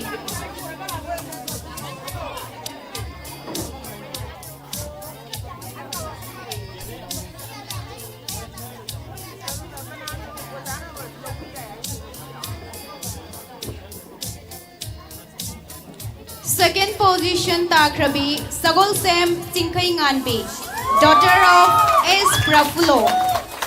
and Tinguzam Basanti, Times Uchiwa.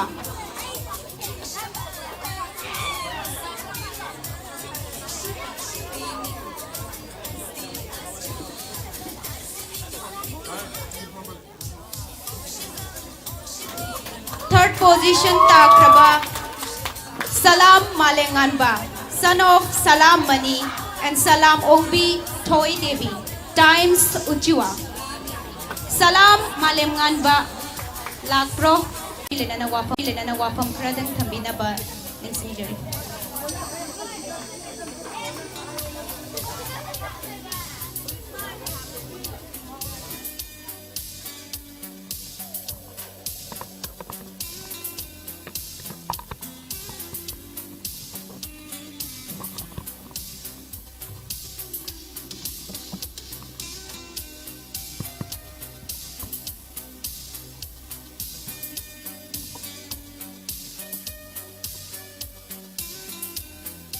Yan Bamuktada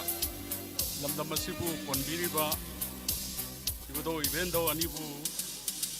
Tagunazabaga Luinana Nasi Radio Loktak 90.4 MHZ Usuana Sinduna Pangtok Piriba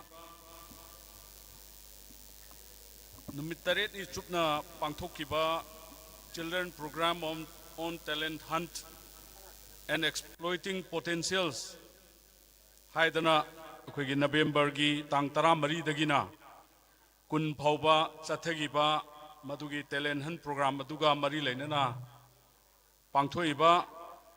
Kui Manamatum Yentopagi Sigi Tormasigi Dies da Kui Lengchin Biramba Kuigi Makuigi Achin Bakia Lay Duna Kui Maram Murakanda Chatkraba Tongan Tongan ba akoy JDO Singh akoy Impal West ki Wangoi gi adagi akoy gi Kaksing gi aduga loinana akoy Chairperson Usuwa Gram Panchayat aduga loinana hujik phauba haubadagi akoy lengchenduna laibiriba agi now Sri Laisam Kunjakisor Elias Khoiju Social worker aduga mangda lingchin biriba koi lamdamasigi Ahlaman Singh Marumapang Singh Imandol SNM Singh aduga loina na koi Guardian Singh nasigi award manamathum kya phangdraba aduga makha satharaga phangadoriba koi participant Singh aduga maruoina koi Loktak Radio gi Station Manager amadi staff sing ay yahan han bamaktada ikai khumna jawu chari ayam tena akoi thamjage akoi maruina akoi gi angang nupa macha sing nupi macha sing hai tare makhoi gi haithoi singthoi ba asugumba akhoi talent han ka mari leinana pangthokraba matungda makhoi gi performance ta yumpham moiraga merit ta yumpham moiraga makhoi gi prize piba mana thum piba asigi thoram asi yengjaruba matamda aduki matik pungingda nungaijaba nungsijaba akhoi piiba angang singsigi makhoi gi talent makhoi gi leiriba jagoi gi isai gi aduga ngasi ngasi mak present tawbigriba singdu yengbada aduki matik yamna nungai ada ngasi gi akhoi children's day haibanina children's day ga mari leinana mayam nadi hena khangbirabani adu boina sum akhoi ningsing jaba oina haiba tare mase akhoi children's day ji akhoi makhal ani ni makhal ani ji amana akhoi gi prithibi gi oina pangthokna ba akhoi gi children's day ama mase gi je akhoi gi united nations ki makhoi gi declaration of the rights of the child haidana akhoi 1959 da akhoi adudagi akhoi chathagiba aduga loina loinana convention on the rights of the child haidana 1989 dagi pangthokpa akhoi gi prithibi gi oina malem gi oina pangthokpa maruina masida akhoi focus tawribasi karino haiba matamda akhoi gi piiba angang singsigi makhoi gi su hak lei haibaduni makhoi gi rights se mase akhoi khangbiba adu madu akhoi na madugi rights to khangbira kanda akhoi gi tawba yaba yadaba se khudam moina akhoi tongan tongan ba leba kya mukda angang singji makhoi gi mahi masing tamjaga dawa adigi makhoi na sana khotna dana akhoi leijaga dawa madugumba matam masida makhoi di akhoi gi madugumba rights to phangan bi bagi mahutta maram kya dagi oibe ai khudam moina magi imung manung mama mapadu leita lairaba adagi makhoi si yamna wajaba imung manung ra sen thumgi akhoi awabana maram borakanda akhoi lairik tamhanba phangdaba tamhanbidaba aduga makhoi ji tongan ba akhoi gi thabakta haitare koi child labor gumba makhoi seasonaba se khudam moina akhoi sahi akhoi gi magi adulthood yaudringaida magi akhoi hotel phambada yawanba natragana karigumba kanda tongan ba koi paisa tanbagi lamda sizinaba haiba tare masigumbasi akhoi tawroidabani haibaduni mase angang singi makoi piingei gi matamgi makoi gi right se mase akhoi khangbiba mathau tai masibu akhoi respect toba mathau tai makoi bu semga sagat pa mathau tai haibaduni aduga loina na akhoi gi maruoina masigi je akhoi gi manipur gumba da haitare aina sum thengjabada akhoi gi maruina nupi macha singse masidana akhoi na hojikti akhoi phanam pharena lobe ai khara ngalingai matam dadi akhoi gi imung amada nupa macha poba nupi macha poba adu akhoi angang mari natraga manga poena khallasi adurgadi lairik tambiba matamda akhoi nupi macha ani yaure na khallasi macha nupa side hena importance piraga akhoi gi macha nupi singsi akhoi lairik tamandaba makoi bu akhoi gi thawai bidaba haiba tare imung manungi oina thabai khangda akhoi phisu phisamba chakthong ba khotpa aduma kotling wairam sengba khotpa madugumda oina makhoi di makhoi na mapung pharukpa kanda mayum pangada dawuni haidana adulomda lowra kanda makhoi ju khara akhoi gi handana yengba haigadra makhoi da khudong sabase ipi pibi daba aduna nupa macha singre hena focus toba masigi chatnabi amasu lai adu hojik hairiba masigi akhoi gi child rights se masigi united nations na piriba declaration 1959 gi adigi 1989 gi magi convention sigi matungina masi akhoi yade akhoi aina yade aduga india gi leiriba chatna kanglon gi matungina su akhoi atopa akhoi gi mayam ne hena khangbiraba angang singi numit ama akhoi gi akhoi November 14 dagi akhoi na hogi base masigi jina akhoi gi hanagi akhoi prime minister oibiramba Jawaharlal Nehru akhoi gi Pandit Nehru Chacha Nehru hoina su angang singsi mana yamna luna tawi haidana mahaku angang singna Chacha haina akhoi adumba title si piraga मागी birthday मपुक नुमित सिदने अखोइना पांगथोइबसे children's day से अदुना मसिना India की ओइनानी मिसेजसु मागी theme दि चप माने अखोइ आंगांग सिंगसि मागी exploitation दगी मखोइ protect तोबिगदोबनी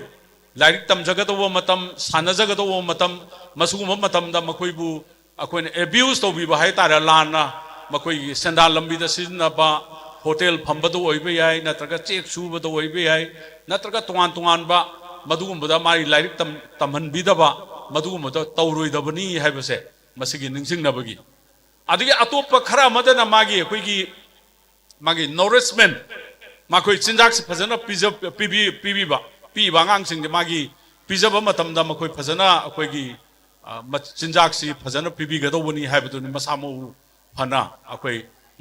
लेननबा अदगी like लेसु तमनबीबा मखोइगी मागी मसीददे अखोइ India की ओइनसु फ्री एजुकेशन सिस्टम मैन हेन खंबिरे ngasai koi gi jet yu amana su koi phongdok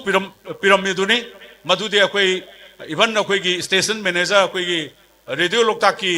manager na su koi drama ama su utpi gre na hai ai drama du makte ai yengjetri maduda koi sarkar sina koi gi karam makhal gi koi gi facilities piri ge se masi gi awareness ama hai batare miyam da khangan na bagi madugi keno sing du ni sai khudam moina koi gi lairik lem na pi ba आगांगी लाइखाउ लेमना पीबा आदगी अखोइगी mid day meal की अखोइ school लाखो मतमदा मखोइगी चानबा थकननबा मसी सरकारना अखोइ पीबा खोटबा मदुमा facilities ma'am दो मदुगी खुदोंग चाबदु अखोइ लौबियु हाइबदुनि मसी करिगिनो हाइबो मतमदा मागी ngasagi मम पी हाइबदुगी मदुगी अवेयरनेस सुनि अवेयरनेस की मनुंगदा अखोइ ngasi मक पांगथोइबा अखोइगी ममांगदा पांगथोख्रबा November 14 दगिना November 20 फाउबदा पांगथोखिबा चिल्ड्रन्स डे प्रोग्राम से मसी अखोइगी स्कूल दा अगे तोंगान बा प्राइवेट स्कूल लोइबे आइ अदगी अखोइ गवर्नमेंट स्कूल लोइबे आइ अदु खता नतना इवन सुगुम्बा अखोइगी पब्लिक का मरी लेनबा अखोइगी तोंगान बा अखोइगी प्लेटफॉर्म साइबा तारे इवन मीडिया हाउसेस अखोइ कम्युनिटी रेडियो गुम्बा रेडियो लोकतांगना सिनना पांगथोखपिरिसि अदुगी मतिक अखोइ थागनिंगाइनि हाइबो वाफम दुमसु अइना थमजनिंगी अदुगा अतोपा मना अखोइ एज ए मणिपुरी लमदमसिदा अखोइ लेजबा मियोय अमा ओइना अखोइना चाउथोकजनिंगबा अमना अखोइगी इनफॉर्मल एजुकेशन हाइबा तारे अखोइगी सोसाइटी से यामना कम्युनिटी ओरिएंटेड ओइबा अखोइ जे यामना समाजगा अखोइगी मियामसि अखोइ लेकाइगी ओइगेरा नत्रगा खुंगंगी ओइगेरा अखोइ से कम्युनिटी ओरिएंटेड ओइबा अदुगुम्बा अखोइ सोसाइटी अमनि अखोइ एज ए कम्युनिटी की केनो से बॉन्डिंग जे याम कनबा अखोइ मसेन मतेंग पांगनबा मसुम बै कल्चर से यामना लेबा अमसे अखोइ मरक अमदे अखोइ सिधरुबदौना तौरे अदुबु हुजिक्ति मसि यामना अखोइगी रिवाइव तौरपगी अखोइ मफम खुदमकदा उबो फंगी से खुदम ओइना अखोइ एग्जांपल अमतंग अखोइना लौजब तारगदी अखोइगी से लायरावबदे तायरसि लायरावबा अखोइना सहीगी पांगथोकपसिदा अखोइगी खुंगंग अमगी लेकाय अमगी अदुगा खुल अमगी मदुगी अखोइगी कमिटी दुगी मागी रिसोर्सफुलनेस हाइबा तारे मागी फंगी अवेलेबिलिटी दुगी मतुंगिना अखोइ नोमतम पांगथोकपा नुमित हुमनि पांगथोकपा हप्ता अमा पांगथोकपा था अमा पांगथोकपा यावे अना मसि पांगथोकपा मतमदा यामना अखोइगी एजुकेशनल पार्ट ओइबा हाइबा तारे इनफॉर्मल एजुकेशन दा अखोइदा यामना कानबा पोट अमदि कैनो हाइबा मतमदा अखोइ ngasi पृथ्वी सिनबा थुंगना फाउरिबा अखोइगी जगोइगी इसैगी सानबदा ओइरो अमदा ओइरो मसे अखोइगी ngसागी कम्युनिटी की कैनो से सुगुम फेस्टिवल से मसिदा अखोइदे एज ग्रुप की मदुगी अखोइगी अकक्नबा लेते अखोइदा मदुगी प्रोहिबिशन रेस्ट्रिक्शन लेते हेक आंगांग जे चटपा होरपो ngasi मक्ता अखोइ ngसाई कैनो आंगांग अमा जगोइ ओटपीगिबा ख्वाइदगी पिकपा आंगांग अमा अदगी दे अखोइगी ngसागी पुंग येबदा ख्वाइदगी पिकपा आंगांग अमा अखोइना उबैग्रिदुनेबा सुमाइना मसिगी कैनोसी चटनबीसी कराइदगी हौरके हाइबा मतमदा अखोइदी लायहराउबा मतमसिदा लायहराउबगी जगोइ साबा मतमसिदा अखोइगी हेक चटपा हाइबोय हाइतबोय तौबा आंगांग सिंजी अखोइगी ट्रेडिशनल ड्रेसेस सिंजी सेटपीरगा अखोइगी मागी ngसागी कम्युनिटी हॉल मयाइसिदा अदुम मयाम मरकसिदा अखोइ हेक चटपा हेरकपदगिना हनुबिगी रेंज बोगी एज ग्रुप सिंजे लोइना यावरगा अखोइगी जगोइ साबा खोटपा मसिगी खुद तेकपा खोटपजे अदुम अखोइजी यावरखरबने अदुना मयाम ममांगदा अखोगी मसिगी पुथोकपगी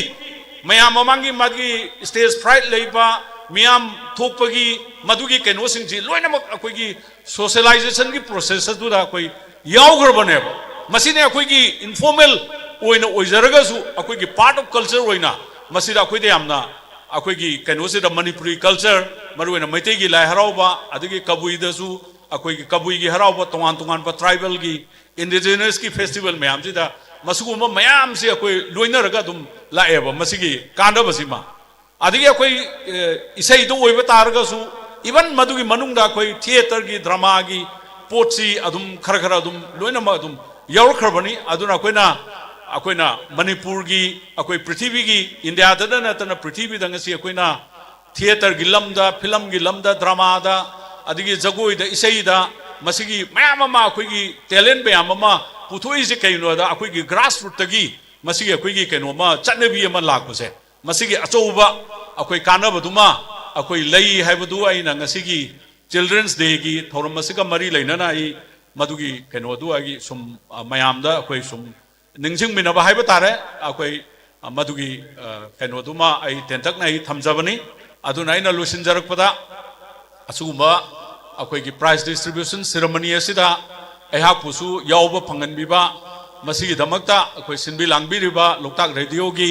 अखोइगी होल टीम अदुगा मरु ओइना अखोइगी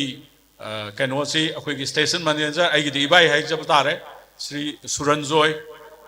ngамखै लेतना थागतब फोंदोकचरी अदुगा मसिगी होल अखोइगी सेरेमनी असि हौबदगी लोइबा बौबा मसिबु कवर तौबिरिबा मीडिया की अखोइगी इचिन इनाउ खुदिंगमक्सु आइना थागतबा फोंदोकचबगा लोइनना आइना ngasiगी असुगुम्बा अवार्ड सेरेमनी असिदा अखोइगी मना मसुम फंग्रबा अखोइगी नुपा मचासिंग नुपी मचासिंगबु आइना अमुक हन्ना अखोइ कांग्रेचुलेशन पिजरी हाइबो फमसि थमजरगा ऐ मतांग सिदा मनाम पुनो गुहान को खुरुमजर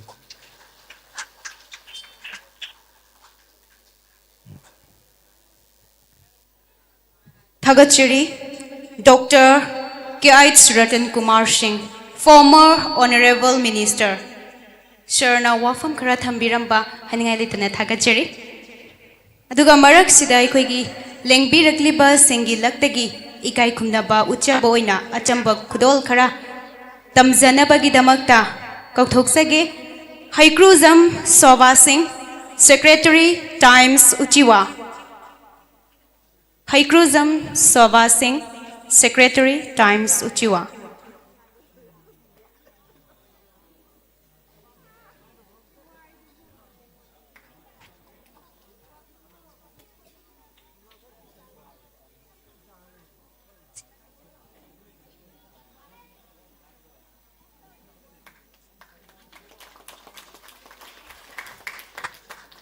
Mathangda Premsan Namra, News Correspondent, ICE TV, Radio Nongin.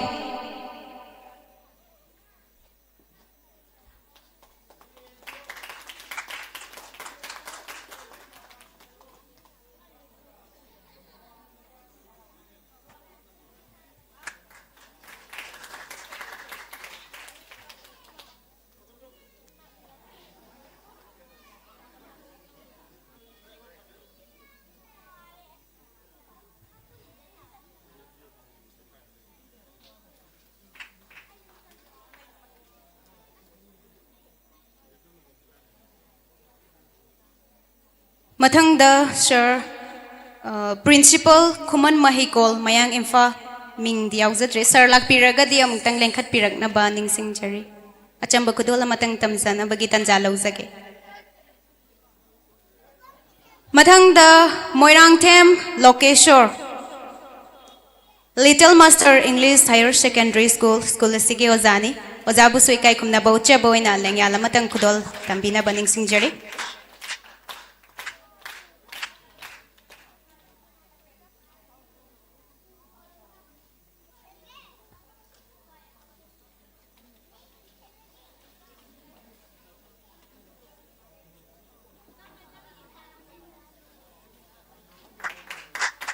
Mathang Aroi Bada Tongnau Zam Zibileta Headmistress Uchiwa High School. Thaunauzam Zivilata.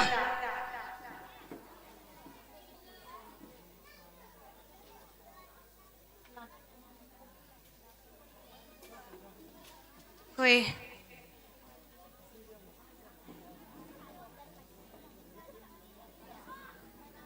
Thagachiri koi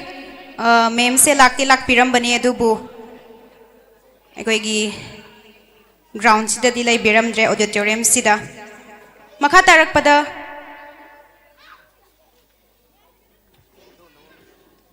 Hello. Ekoi mana pi bagi thoram si mathang amuk lokat sage do marak thana angang no pi masa matang deliver mayam se kitang mina singna ba haidana dan samatang jagoi amatang khudol tamge haidona takbi re mayam kitang repress to boina peglebi nupi masa sina khudol tambi ka to riba jagoi asi amatang mayam puna yengminasi lilika Soro Kaibam Lilisa Masi Yamgan na Laksaraban Pimsani Lengtok Piro stage da Duga si hek loy bagay koy prize in topagi thoro mamuk lokat sage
When I hear you breathe,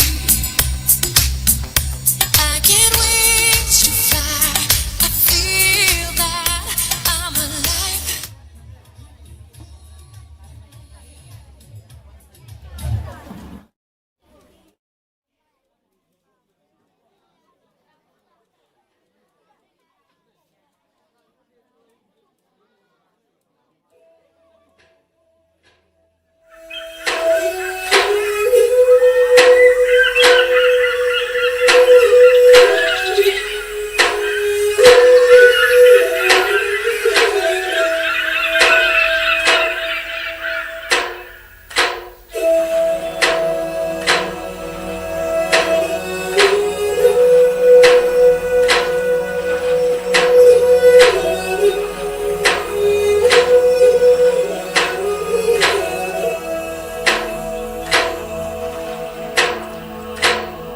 Loktak mulai rindu, layam linggi lay jauh, ningkibi nanggi shatani, layam balay bisinggi jata fakni.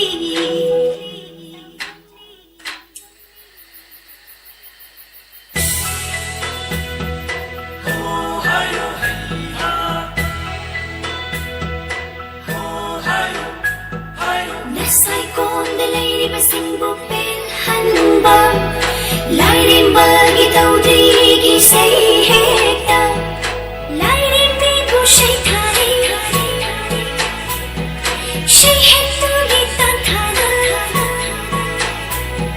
jagoy shari lay nurashim.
신이 어누바 신기 비타폰 올리비 설당과 생보 욕비비 이마 늘 썸니는 디사라이기 늘 썸니는 디사라이기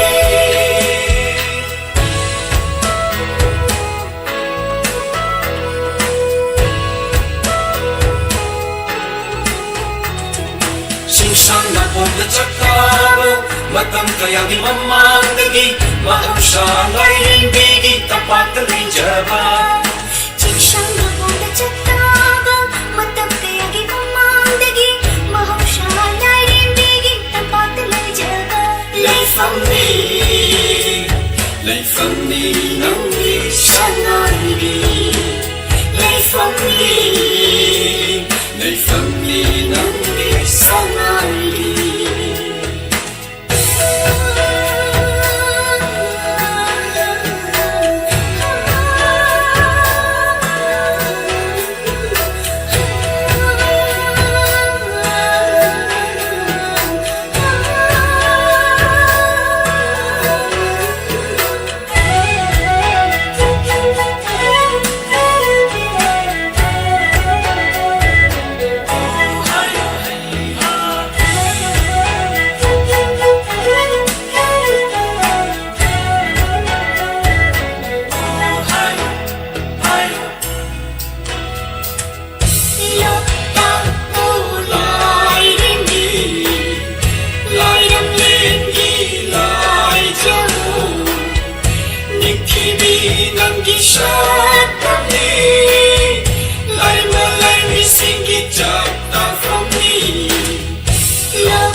Thank you. Mathangi prize distribution among makhacha thajage vision power test masi yam nungai ba event ne hojik mobile gi matam sida ngang singse mamit yam shoe madu gi mamit chi kayam thori ge na test to bane first position mamit yam thowi Oinam Melody, daughter of Oinam Mani Singh and Oinam Ongbi Ronibla Devi, class 6, Uchiwa High School. Oinam Melody. Melody Bu Prize Award Kushin Nabigidaba Ikai Kumna Jariba Laishram Kunjakesor Elias Khoizu Sir Mikup Amatang stage ta Lengkat Pirakan.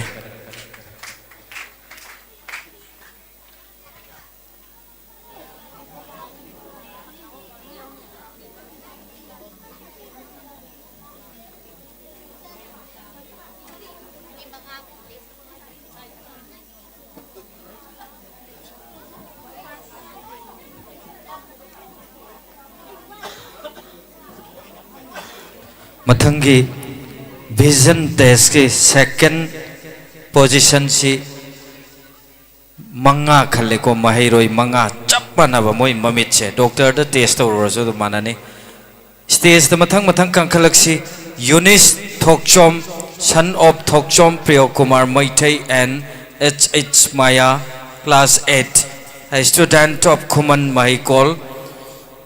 The mathang da Sophia Yumkhaibam Times Uchiwa. Mathang da Oinam Jamchan, son of Oinam Roman Singh and Oinam Ongbi Sadhana, class 7, Uchiwa High School.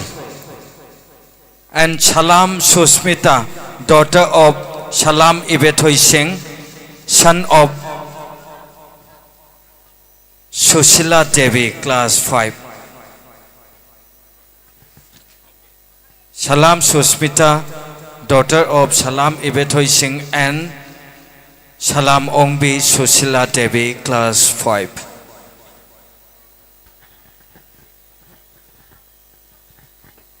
Okay. Chamba Kudola CPB Gadori Bakui now. Sri Laisam Kunjugesor Tasena Mahaki credit ani Nasia Koi case award Pijagadori say. Akogi Nasiki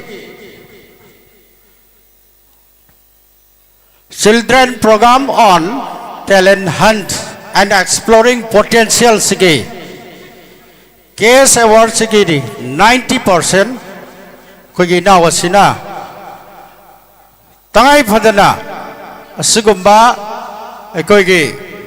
Horakliba Jatiki Yumburial Oriba Naha Sing Sibu encourage Piba Matamda Aigisu at what Hodangam Logjagi Haidana Case award Sigi Oida rupees 60,000 Radio Lokata donate to Viraga Gasigi Asugumba Case award distribution is a koina. Atay tongan ba Journal Education Officer sing dagi port oy namating pangbirak pa atay pukchen chawr ba maro pang sing akoy ki gram panchayat ki kai community ba ki maro ay krujam Indrajit mayam sina cooperation pibiraga gasigi asugumba award distribution ki thoroma se pangthok jabani masigi damakta igi naw kunjage sorbo radio lokta ki mai kai tagi miyam gi mai kai tagi tawimal khangbot chari thank you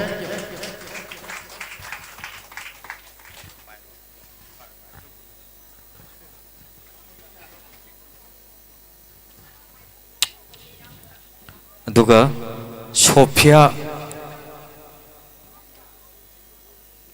ji Sophia कर काखलक पदे याउद्री stage दा Sophia याउरदे उतक काखलो Sophia Yumkhaibam अदुगा Bogimayum Mehnas daughter of Bogimayum Shakir and Nazma Begum, class 8, a student of the Little Master English Higher Secondary. Bogimayum Mehnas Buya Mayom Mehanas I say dagi 2 to 3 times I request of Jabadone Masamak Mahiroi Masamak Lak Tragaso Oza Singh Guardian Sing Leng Birak Laga Dia Domag Lengkat Birak Laga Angang Dugi Award Chilo Biraga Ren Yumda Angang to the Sinabiraga di interest Lejagane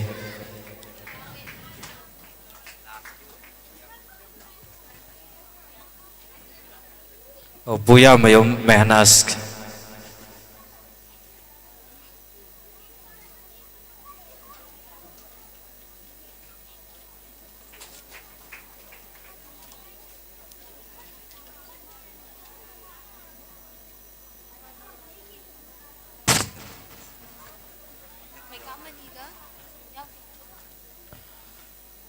Aduga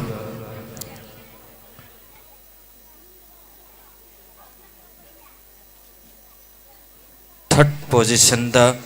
Maikam Mani Singh, son of Ngakpigani, son of si Yaurumdre Maikam Mani Singh, a student of Agape Prudence School Hangul Laulo, third position ne Vision Power Test ke Aduga Anishwari Mahiroi Okram Gitanjali Devi, daughter of Okram Nongthem Singh and Okram Ongbi Inaubi, class 8 times Uchua.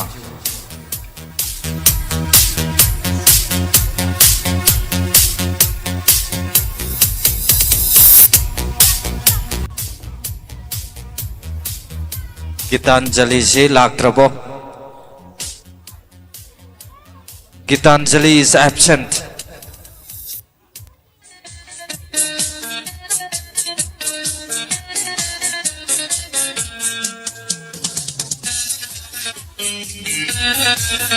ꯑꯗꯨꯗꯤ ꯁꯥꯔ ꯀꯣꯟꯖꯒꯦꯁꯣꯔ ꯗꯥꯏꯁꯇ ꯑꯃꯨꯛ ꯂꯦꯡꯁꯤꯟꯕꯤꯔꯁꯤ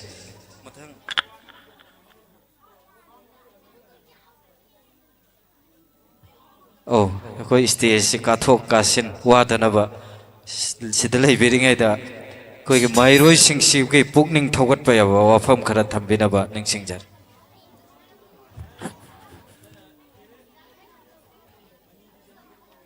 ꯑꯍꯥꯟꯕꯃꯛꯇꯗ ꯂꯝꯗꯝꯁꯤꯕꯨ ꯀꯣꯟꯕꯤꯔꯤꯕ ꯏꯕꯨꯙꯧ ꯏꯕꯦꯟꯙꯧꯕꯨ ꯏꯊꯥꯅꯣꯡꯗ ꯆꯦꯟꯅ ꯀꯣꯟꯁꯤꯟꯖꯔꯤ ꯉꯁꯤ ꯑꯁꯤꯒꯨꯝꯂꯕ radio ꯂꯣꯛꯇꯥꯛꯅ ꯁꯤꯟꯕ programme ꯑꯁꯤ ngasi asigum loba radio loktakpu ngasigi phambak asida chingkhat pirakpa mingoin hanjarabada igi yamba surunjo esina radio loktak program si mamangda yam hairakhraba aigi leibakna tinnadabra haigadra yamagi matam sangdaba haigadra isinawge suksa sanadaba ado amuktangdi sum yawningaga leiba ꯏꯁꯣꯔꯅ ꯊꯧꯖꯥꯟꯕꯤꯕ ꯍꯥꯏꯇꯥꯔꯦ ꯍꯟꯗꯛꯀꯤ ꯄꯨꯡꯐꯝ ꯑꯁꯤꯗ radio ꯂꯣꯛꯇꯥꯛꯀꯤ ꯑꯁꯤꯒꯨꯝꯂꯕ programme ꯑꯁꯤ ꯏꯁꯥꯃꯛ ꯌꯥꯎꯕ ꯐꯪꯖꯕꯗ ꯑꯩ ꯏꯁꯥꯗ ꯑꯗꯨꯛꯀꯤ ꯃꯇꯤꯛ ꯅꯨꯡꯉꯥꯏꯖꯕ ꯍꯔꯥꯎꯖꯕ ꯍꯥꯏꯕ ꯇꯥꯔꯦ ꯍꯦꯟꯅ ꯄꯦꯟꯖꯕꯁꯨ ꯑꯣꯏꯖꯕ ꯑꯗꯨꯒ ꯂꯣꯏꯅꯅ ꯉꯁꯤꯒꯤ ꯑꯁꯤꯒꯨꯝꯂꯕ children's programme on talent hunt and exploring potentials haiba askumlaba program tawkibagi prize distribution award ceremony sida yaubada saruk yaba phangwiba ngasi yaubada daiski dignity election biriba akoi khwai punam kai khumna jariba aigi yamba mingoi hangat sarabada Dr. K.I. Ratan Kumar former minister Gamero Manipur busu ahan mamakda kai khumnabag loinana ikok nonjari loinana ngasi ga sumlaba program asida dice member oina election biramba mafam masida masagi asinba kaya leibadigi chatkraba miyoi khuding mapusu ikai khumnabag loinana ikok nonjari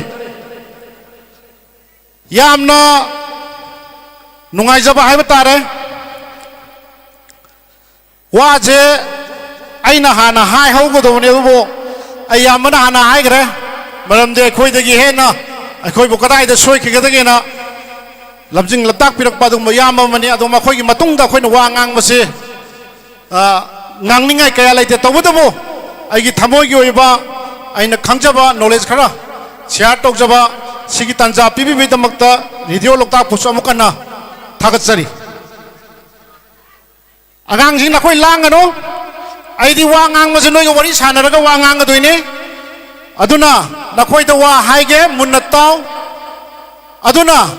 nakoi na hangar kanda nakoi na ningsing ga duba nakoi na taw ga duba thabak ki matang da wahai manga tara dang agi thamoi gi oiba aina thengna jarakpa akoi su nakoi gi da maina satra oirei tawudabo imung manung gi leitabana maram morakanda education di mapung phana tamakhi daba aduna ni education mapung phana tamakhi daba mi magi wahai fajana taraba nakoi asoba mi mamu oigana haibase ai nakoi da ahano makta da nakoi sini aduna langano munna ta wai maramdi IS officer ama ai metric to position lepke ai doctorate phange ai engineer oige ai pilot oige na haira ga oira chatkhiba mi je makoi di mahai saraba mi maneba makoi gi masagi individual ne tobudabo IS tan bada phangaudraba doctor oibada phangaudraba pilot oibasu oiningasu oiba ngamgidaba larik wana tamaga mapung phana hairakidaba nakhoi mayam gi marakta ngasi aisu amaneba aduna nakhoi munataw langano masi aikhoina satra oininga angang oininga da thengnarakpa wahi duni aina nakhoi da thamgoduse masi atai karimta natte education haibase aikhoina angang oininga matamda tamambagi lairiki machat haiba ma haujuk saukhalaklaba prithibigi saukhalaklaba adublaba matam masidagi lairiki tambagi machat haiba ma machat ani sigi langdaida lepi base haujuk haukolaiba angang oriba nakhoi sinani ꯂꯩꯕꯥꯛꯀꯤꯗꯃꯛꯇ ꯊꯕꯛ ꯇꯧꯒꯗꯕ ꯅꯈꯣꯏꯁꯤꯅꯅꯤ ꯂꯩꯀꯥꯏꯒꯤꯗꯃꯛ ꯏꯔꯝꯗꯝꯒꯤꯗꯃꯛ ꯏꯃꯥ ꯂꯩꯕꯥꯛꯀꯤꯗꯃꯛ ꯏꯖꯥꯇꯤꯒꯤꯗꯃꯛ ꯑꯩꯈꯣꯏ ꯄꯨꯝꯅꯃꯛꯀꯤ ꯁꯦꯕꯥ ꯇꯧꯗꯣꯏꯁꯦ ꯅꯈꯣꯏꯅꯤ ꯑꯗꯨꯅ ꯅꯈꯣꯏꯁꯦ ꯁꯣꯏꯕ ꯁꯨꯡꯌꯥ ꯌꯥꯗꯕ ꯑꯗꯨꯒꯨꯝꯂꯕ ꯑꯔꯪꯕ ꯊꯋꯥꯟꯃꯤꯆꯥꯛ ꯑꯔꯪꯕ ꯃꯉꯥꯟ ꯊꯣꯛꯇꯕ ꯌꯥꯗ꯭ꯔꯕ ꯁꯥꯇ꯭ꯔ ꯑꯃ ꯑꯣꯏꯅꯕ ꯅꯈꯣꯏ ꯍꯣꯠꯅꯒꯗꯕꯅꯤ ꯃꯗꯨ ꯍꯣꯠꯅꯕꯗ ꯀꯔꯤ ꯆꯪꯏ ꯍꯥꯏꯕꯗ ꯏꯃꯨꯡ ꯃꯅꯨꯡ ꯃꯃꯥ ꯃꯄꯥ ꯑꯣꯏꯕꯁꯤꯡ ꯃꯁꯤ ꯌꯥꯝꯅ ꯃꯔꯨꯑꯣꯏꯕ ꯊꯧꯗꯥꯡ ꯑꯃ ꯆꯪꯏ ꯃꯔꯨꯑꯣꯏꯕ ꯊꯧꯗꯥꯡ ꯆꯪꯏꯕ ꯃꯃꯥ ꯃꯄꯥꯁꯤꯡ ꯑꯁꯤꯅ ꯃꯍꯥꯛꯀꯤ ꯃꯆꯥ ꯑꯁꯦ ꯁ꯭ꯀꯨꯜꯗ ꯑꯩꯈꯣꯏꯒꯤ ꯑꯣꯖꯥꯁꯤꯡꯅ ꯈꯪꯕꯕꯨꯗꯤ ꯃꯍꯥꯛꯀꯤ ꯃꯤꯅꯠ 95 ꯁꯥꯇ꯭ꯔꯗꯨ ꯂꯣꯏꯅꯕꯕꯨꯗꯤ ꯃꯌꯨꯝꯗ ꯍꯟꯈ꯭ꯔꯒ ꯄꯨꯡ 13-19 ꯂꯣꯏꯅꯔꯤꯕ ꯃꯃꯥ ꯃꯄꯥꯗꯨꯅ ꯈꯔ ꯍꯦꯟꯕ ꯑꯃ ꯊꯣꯛꯏ ꯑꯗꯨꯅꯅꯤ ꯃꯃꯥ ꯃꯄꯥꯒꯤ ꯗꯥꯏꯇ ꯌꯥꯝꯅ ꯆꯥꯎꯏ ꯍꯥꯏꯔꯤꯁꯦ ꯑꯗꯨꯅ ꯑꯩꯒꯤ ꯏꯆꯥꯁꯤꯅ ꯀꯔꯤ ꯄꯥꯝꯃꯤ ꯍꯥꯏꯕꯁꯦ ꯃꯃꯥ ꯃꯄꯥꯗꯨꯒ ꯁ꯭ꯀꯨꯜꯒꯤ ꯑꯣꯖꯥꯁꯤꯡꯗꯨꯒ ꯍꯧꯖꯤꯛꯇꯤ ꯂꯥꯏꯔꯤꯛꯁꯦ ꯃꯆꯥ ꯑꯃ ꯁꯦꯝꯕꯗ ꯆꯞ ꯃꯥꯟꯅꯅ ꯏꯃꯨꯡꯒꯤ ꯃꯃꯥ ꯃꯄꯥ ꯁ꯭ꯀꯨꯜꯒꯤ ꯑꯣꯖꯥꯁꯤꯡ ꯁꯥꯇ꯭ꯔꯁꯤꯡ ꯄꯨꯂꯞ ꯇꯝꯗꯕ ꯌꯥꯗꯕ ꯃꯗꯨꯅ ꯄꯨꯂꯞ ꯇꯝꯕꯗ ꯃꯗꯨꯒꯤ ꯑꯋꯥꯠꯄ ꯃꯆꯥꯛ ꯍꯥꯞꯀꯗꯧꯔꯤꯕꯁꯤꯅ ꯏꯃꯨꯡ ꯃꯅꯨꯡꯒꯤ ꯒꯥꯔꯖꯤꯌꯥꯟꯁꯤꯡ ꯃꯗꯨꯗ ꯍꯦꯟꯅ ꯏꯃꯥ ꯏꯄꯥꯅ ꯄꯥꯝꯃꯤꯕ ꯊꯕꯛꯁꯦ ꯑꯩꯒꯤ ꯕꯕꯥꯅ ꯄꯥꯝꯃꯤꯕ ꯑꯩꯒꯤ ꯏꯃꯥꯅ ꯄꯥꯝꯃꯤꯕ ꯑꯩꯒꯤ ꯏꯄꯨꯅ ꯄꯥꯝꯃꯤꯕ ꯂꯩꯀꯥꯏꯒꯤ ꯁꯃꯥꯖꯅ ꯄꯥꯝꯃꯤꯕ ꯊꯕꯛꯁꯦ ꯃꯁꯤꯅ ꯀꯅꯥꯅ ꯍꯣꯠꯅꯒꯅꯤ ꯁꯥꯇ꯭ꯔ ꯑꯣꯏꯔꯤꯕ ꯅꯈꯣꯏꯅ ꯍꯣꯠꯅꯒꯗꯕ ꯃꯗꯨꯒꯤ ꯃꯈꯣꯡ ꯁꯣꯝꯕ ꯃꯗꯨꯒꯤ 인바 부삽 tꯧꯕꯁꯤꯅ ꯀꯅꯥꯅꯣ 스쿨ꯒꯤ 오자ꯁꯤꯡ 스쿨ꯒꯤ 오자ꯁꯤꯡ 스와이에 가시더니 ꯌꯥꯝꯅ ꯃꯈꯣꯏꯒꯤꯁꯨ 다이타 ꯑꯃ ꯆꯥꯎꯅ ꯁꯤꯜꯂꯤꯕꯁꯤ ꯑꯗꯨꯅ 나하와이기 마탐다 막 ꯌꯥꯝꯅ ꯐꯪꯗ꯭ꯔꯒꯗꯤ 이사다 온실라가 미기 마차디 파스 디비전 파스 तौरखरे 90 PC चटखरे IT चटखरे नंगी 40 चले पास पाक्तंग fungi हाइन इसादा ताइनबगी मतमदो ngasiदगी garjan sing tabadu thadok piu maramdi angang amagi magi career mahaki punsida mahakna phangiba makto aduna hojik leptre AI gi matam ni aduna metric tamara 90 PC chalasu 99 PC chalasu graduate tab adugi thak to yong na magi mak to phangagasu hojikti AI gi matam ni interview da tongan ba AI gi magi marking system ba National Education 2020 na Government of India na maduda police the yauraga laigra aduna ni angang sing sa sing na koi dahil se hojing noi sipi bangang sing sin noi param da be na traga or param ba yai na koi hojik Instagram Twitter Facebook masaya na koi gi account da hang ba di ai but masida na koi na thagat khiba na traga na koi na maram cha da ba polama use to giba na koi na delete to gre legani hayeng nangi account kari kari pai na taga nang kari sanai nang kari to haiba matam da maduda sat khiba nang thagat khiba samaj da akai ba oibu watching do aduna AI na khudak na du pharakani detect torokani maram din nangi life ta opportunity se adu ki matik handagani aduna noi ahlaman sing na su mobile chenaba matam da pahenba matam da isagi hojiti nuksiram lena ai isa do account adu hangre youtuber adu mai bio adu yogre afaba thabak tor diaba karigumba samaj sokpa any walam yarok pase hayeng mana UPSC ke exam do hoibe ai natraga MPSC ke exam do hoibe natraga medical ki hoibe ai natraga any hiram mamada education ka maile na ba government ki job ab torok matam aduda mana 99 PC chalasu aduda samaj ki kai ba posak ma togim kanda ma ka se interview do mai thi rag halakani pusida ningba thungdaba misak amado nang oiraga hingaugani madugi oiningmai damakta nakhoi hujik pikpadagi hongna moren yam phana noi chatpatai moren phabado kari kanari ithak thangba mayamgi ahlaman mayamgi nangon the blessing ama phangani maramdi nang aphaba mi moiningai honabagi tangkak honarakpada nangi moral se atuki matik pharagati laikai ge halam na su nangon da tangninga kani mana thengrak pa mayam da nangon da hainga kani khundagi lakpo su natra oja school gi oja do nangi yum da laga ne nangon da saji salama nangon da wali se sini hayeng nang si khanga da school da laga da ne na oja da su tangninga kane ba aduna afaba mi ma tungi yumbi ma nakoi na oina bo hona bada haujikti nakoi da competitive yam laaba matam ni mahuksa gi lerek pakpa da paraga kama da question laga leraga ai pung kumari ge manung da pung train thoi pung traunga train pa lerek pari ai jadi phabane do haujikti yade social gi ba miang gi ba mirak ta ma thadok ka do bani tinhan ga do bani thenghan ga do bani dawu du bai isa se nisa chaba mi ge loina bra nisa chaba mai maru pang si ga pau phauna bra phattaba mi ge pasat min na bra karam khong thang thang hai ba sidi mama mapa wa be koina kupna sena ba ma adugi bangkak tu yorok pani aduna ni na khoi da ina thang ba share khan tong jabani aduna ina haijaning ba se ngasai ke ina haijaba do aisu haujing nungai hai ba di natte tabu tabu aigi punsida aina challenge am ka tawra ga hinga lakhi karam challenge ai laik tamadi ngam hoktre imung manungi khudung sadaba yamna waba imung ama suraga chaba imung ama akhoi gi matamda lafuba terase yamna igita akhoi sigi es matamne lafuba terase yamna waba tangka mo gi karamna lafuba teraba lamdam se yam nungai ramba yamna chaba thakba wataba adugum laba khungang am leram mai tawadu akhoi na kitang gyan tarak pata loktak project sina maram oiraga ithai bere sakhibadagi lau uba yakidabadagi yamna waba khungang ama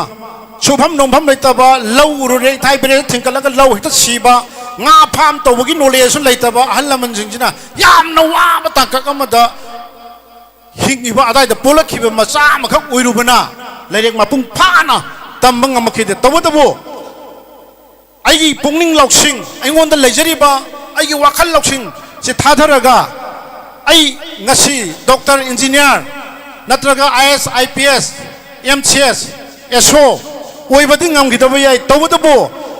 imani manaba tinaba mirak thokpada makhoi ga sap mana punsi mahinga madai hingba ngamnaba hona ga habase aina gyan tarpa mikupta aina khallaga lakhiba posak amakhak tuniba madunani samaj gi thabak tawang ambadusu akhoi education lamani part of education lamani adunani prithivida paure hariba lairiba million trillion lairiba mayam sida ngasagi haibado kari haini art culture maramdi kwai dagi chauthokadaba ai na thijen jabada sum phangjaba kanodoni kwai dagi chauthokadaba mioi kanglupse doctor engineer IS pilot space ta chapa miduna tai isona kwai dagi magul kwai dagi yamna mangonda pirakpa yam tamjaninga yobase art to misini artist maramdi IS officer amana natraga doctor amana mi saman on bangam deba artist amana mangonda pirakpa artist se poi India da karo zamang ni phukre lebesida India da phawriba matam gi artist comedian singje tara phano chi leramoi hingaga lebada sirkan da ama ani adumaina lakpra aduna ngasai gi sida ai gi sa sing hai batare nakhoi na art pung yagoi nakhoi se mingchen ne aduna larik su tamgaduba nakhoi na hujik thadhariba nakhoi na hujik tawriba thabak se masida ai aphauba mi ma prithibi gi miyam na aibu yenghange aibu mingchen ohenge ai prithibi gi phambak thaksida aibu masak khanghange habase nakhoi sini isor na khwai dagi pokpada nakhoi yarak khrabane imagi garbha manung da lerak patagi isor na nakhoi da akhoi mayam jagi tamjana phama nakhoi da yarak khrabane aduna masi yamna nungsiba haiba tare aduna akhoi ngasai ga yamba chonjoina habi gare aduna yamna wana su wana ai yamagi lamanje sina singbadi loibadi ngamoi tawdu yamagi laman namna toli adu yamna su yam kanna haiba adu yamba wa bane adu prize do khara sauradi ngamoi aduna participate first second third baki pulap sing do makhoi ga yenaraga tawba yaba adugum laba paisa budget lam phakang de hairo tawdu participant sing da yamna di pijadaba ada aingon gi thokpani mapum oina thokhibani na yamani na aingon su wada ba aina su ngamba chang ama yamana hairo haidana isinau ji tanaraga adamaina tawjigibani adu mathang tarakpa video loktak na सिंब programme असिदा आइसु यावबा ngamba oibado isona pina bibe boisanu lido roktak pusu hen hen chawkhalakpa adugum laba khoigi kari haitare media gi adugum laba platform amani hen chawkhalak poisanu aduna aroibada aina hajaning base usiwada laaga aina ga wangang basi amna hangoi jaba haiba tare maramdi अखोई तेरा ने येंगिसे मखारम ने येंगिसे उसिवा ने को तासुनजोय उसिवा ना फरक तौरादी मखा जुंगाव नि ममई गाव गनेबा अदुना उसिवा दा करी थबक तौरई उसिवा से करी अहोंग बलेरे आइना मरम दे अखोई दा लफुबा तेरा दे एजुकेशन की मंगान फंगबा गवर्नमेंट की एम्प्लॉय फंगबा एनी सरकार की थबक तौबसे उसिवा ना याम गलिंगाय दा हलखरे अदुना अखोई की हल्लमन सिंग वरकपदा उसिवा दा लईबा लाइव ग्रब अहल लमन सिंह मचा मसू मैं चरौक सुरौक खर पल्लगा मोइन वरामे ए अदुदगी ओजादी मचा दु तखरे माइ मतौ तमजौने हे हाइना उचिवासे दुम पल्लगा खैदा वरककी अदु उचिवासे अफबा यामना लैबा अदुगुम लमदममनिना ngasi aina laaga akhang hai saraga nganjaba natte thamoigi oiba aigi pungning do wakhal da phaujaba aingon da leijaba do madu phongdok jabani punamak soikhi langkeba yarasu उसिवागी प्रजा पाइपल खाई पुनमकना ngakpiyu haibu hai se thamjaraga miam punamak tagi kai khumnabu loinara ai wa ngang chai da tension jari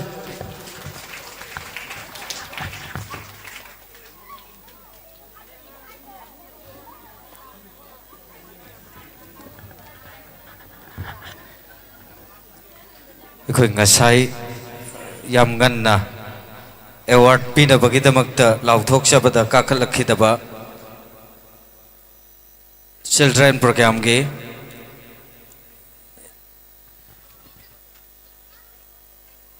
इसे गिने second position Sagolsem Sanatomba stage द काखलगा नहा के award चिलौरनबा खंगले स्टेज द लो सगोल सेम सना तोंबा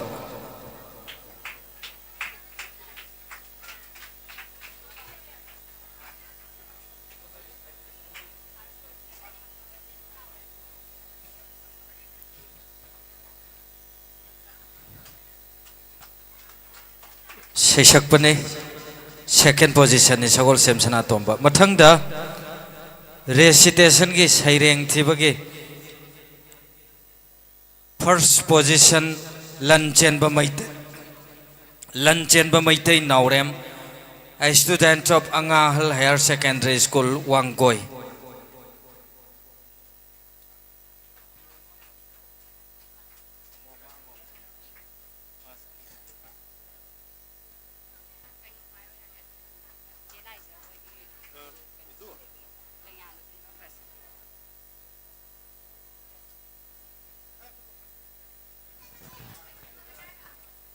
अदुगा मरक थतना अखोगी रेडियो लोकता की अनिसुब स्टूडियो ओरिबा मिंगसेल स्टूडियो इरावत वावन कॉम्प्लेक्स इम्फाल दा आरजे ओइबिरिबी हौजिकना उचिवा खुंगंग असिदा यमनाक सागै होंगलकलबी इचे लाइजा सगोल सेम अमदी अखोगी बुंग दा खेलेन लुवांग अनिबु स्टेज दा लेंथोक पिरकनबा मुंगतंग निंगसिंगजरी दुगा इसे अमदी ददाबु रेडियो लोकताकना अचंब खुदोल तमजदुना इकाई खुमनबा उच्चबगी तंजादु लौजगे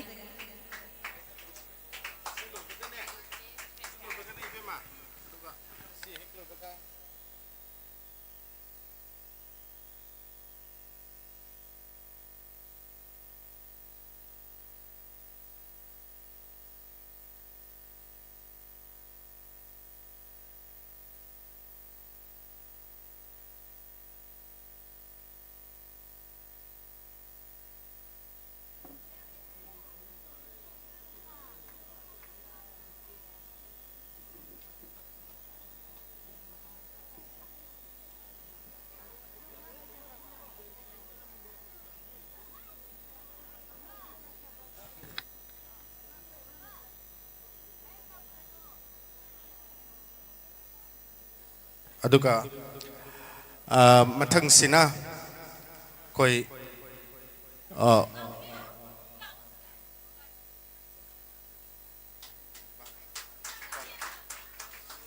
ꯑꯩꯈꯣꯏ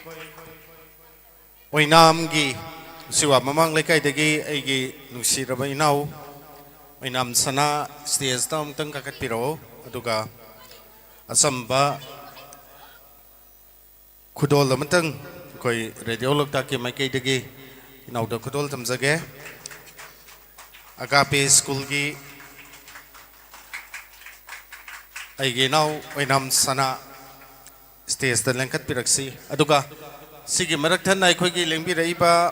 सिंगदा अखोगी रेडियो लोकताक के माइकैदगी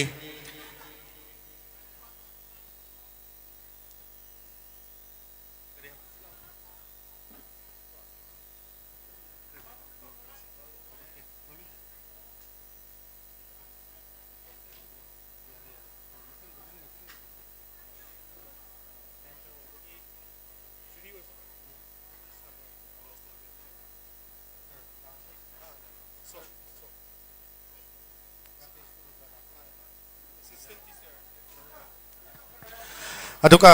अखोई अगापे स्कूल की प्रिंसिपल ओबिरिबा इकाइकुम नजरिबा ओजा निंगथेम लुवांग कोकचरी स्टेज दा अदुगा अखोई जुरी मेंबर सु ओबिदुना अखोई की थौरम सिदा सोबा मतेंग मतेंग पांगबिरंबा ओजा सागर थोक्सोमबसु स्टेज दा लंकत पिरकनबा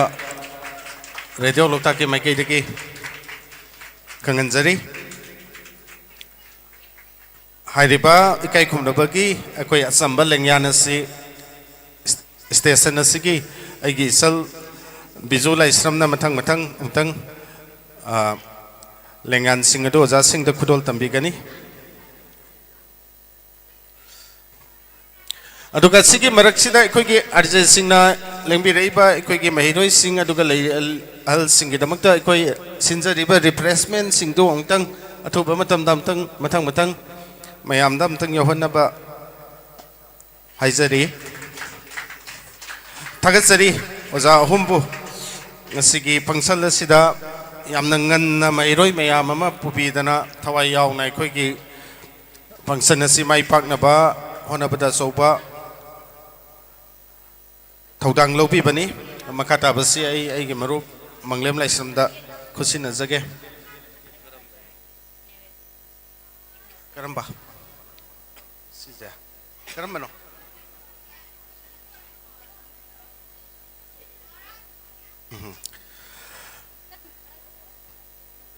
अदुका अखोगी कईनो सिमतंग लाउरंगी गे तो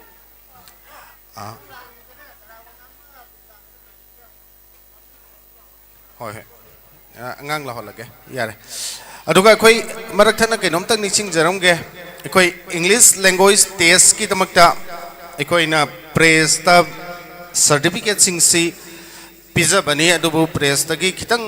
मतम चाना अखोई दंगरांग सि योहन बिरक्तरे अदुना अखोई खंगलबा मैरोई सिंग सिगी गी स्कूल सिंगदा हरिबा सर्टिफिकेट सिंग असि अखोई ngasiगी फंक्शन असि लोरबा मतुंगदा अथुबा मतमदा योहन जरके हाइबो फम सिमतंग थमजगे अदुगा अखोई जुरी मेंबर ओइबदा सोबा थौदांग लौबिखिबा इगेनाव लाइस्रम बिरला अदुगा ओइनाम दारा ngasiगी थौरम असिगी ऑडिटोरियम असिदा लेबिरगदी नत्रगना माइकी खोंजेल सिना ताबा मफमदा लेरगदी अमुक्तंग अखोई हॉल लोमदा लाकबिरगा अखोइना अचंबा इकाई खुमनबा उत्पगी तंजादुमतंग अखोई लौजगे हाइदुना थमजरी ओइनाम दारा मदी लाइस्रम बिरला अनकपदा लेरगदी अमुक्तंग लिंक्सिन बिरगनबा खंगनजरी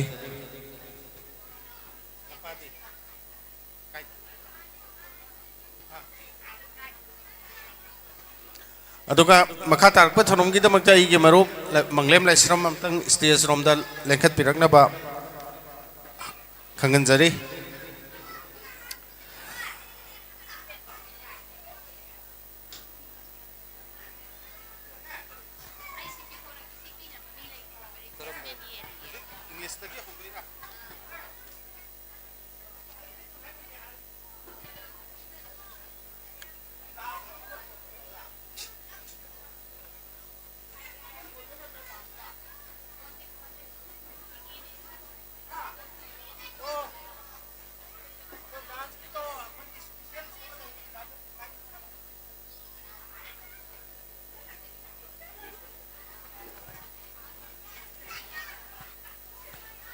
ꯑꯩꯈꯣꯏ ꯃꯌꯥꯝ ꯇꯤꯟꯕꯒꯤ ꯍꯧꯅꯕꯤꯅꯤ ꯍꯥꯎꯕ ꯍꯥꯎꯇꯕ ꯔꯤꯐ꯭ꯔꯦꯁꯃꯦꯟꯒꯤ ꯇꯥꯏꯃꯤꯡꯁꯤ ꯈꯔ ꯂꯥꯡꯕ ꯑꯗꯣ ꯈꯤꯇꯪ ꯊꯨꯖꯟꯕꯤꯔꯣ ꯌꯥꯝ ꯅꯨꯡꯉꯥꯏꯕ ꯄꯥꯎ ꯑꯃꯅ ꯑꯍꯥꯟꯕꯗ ꯇꯧꯈꯤꯕ ꯗꯥꯟꯁ ꯀꯝꯄꯤꯇꯤꯁꯟꯗꯣ ꯑꯗꯨꯗꯒꯤ ꯍꯦꯟꯅ ꯐꯖꯒꯗꯧꯕ ꯗꯥꯟꯁ ꯄꯔꯐꯣꯔꯃꯦꯟꯁ ꯂꯩꯔꯤꯀꯣ ꯑꯔꯣꯏꯕꯗ ꯃꯌꯥꯝ ꯉꯁꯤꯒꯤ ꯗꯥꯟꯁꯁꯤ ꯌꯦꯡꯍꯧꯗꯕꯗꯨꯗꯤ ꯀꯨꯝꯁꯤꯒꯤ ꯆꯍꯤꯁꯤꯃ ꯂꯣꯏꯁꯨ ꯂꯣꯏꯗꯣꯔꯦ ꯑꯣꯟꯊꯣꯛꯅ ꯅꯤꯡꯉꯝꯗꯅ ꯍꯧꯈ꯭ꯔꯅꯤ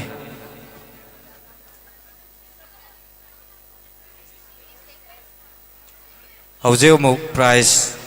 ꯑꯦꯋꯥꯔꯗ ꯗꯤꯁꯇ꯭ꯔꯤꯕ꯭ꯌꯨꯁꯟ ꯃꯈꯥ ꯆꯠꯊꯖꯒꯦ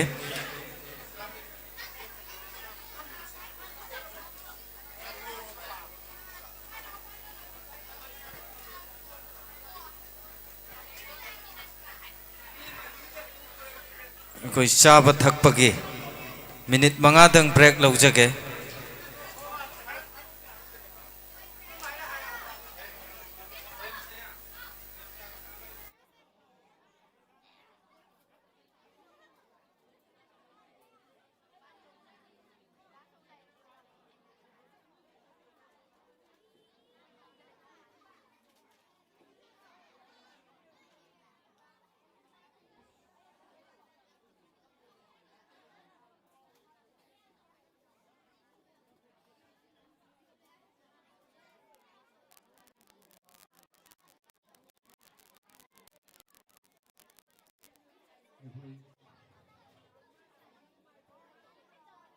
ꯔꯤꯐ꯭ꯔꯦꯁꯃꯦꯟꯒꯤ ꯃꯇꯝꯗ ꯁꯥꯏꯂꯦꯟ ꯑꯣꯏꯕꯁꯤ ꯌꯨꯇ꯭ꯌꯨꯕꯇꯗꯤ ꯌꯥꯝ ꯐꯖꯗꯦꯀꯣ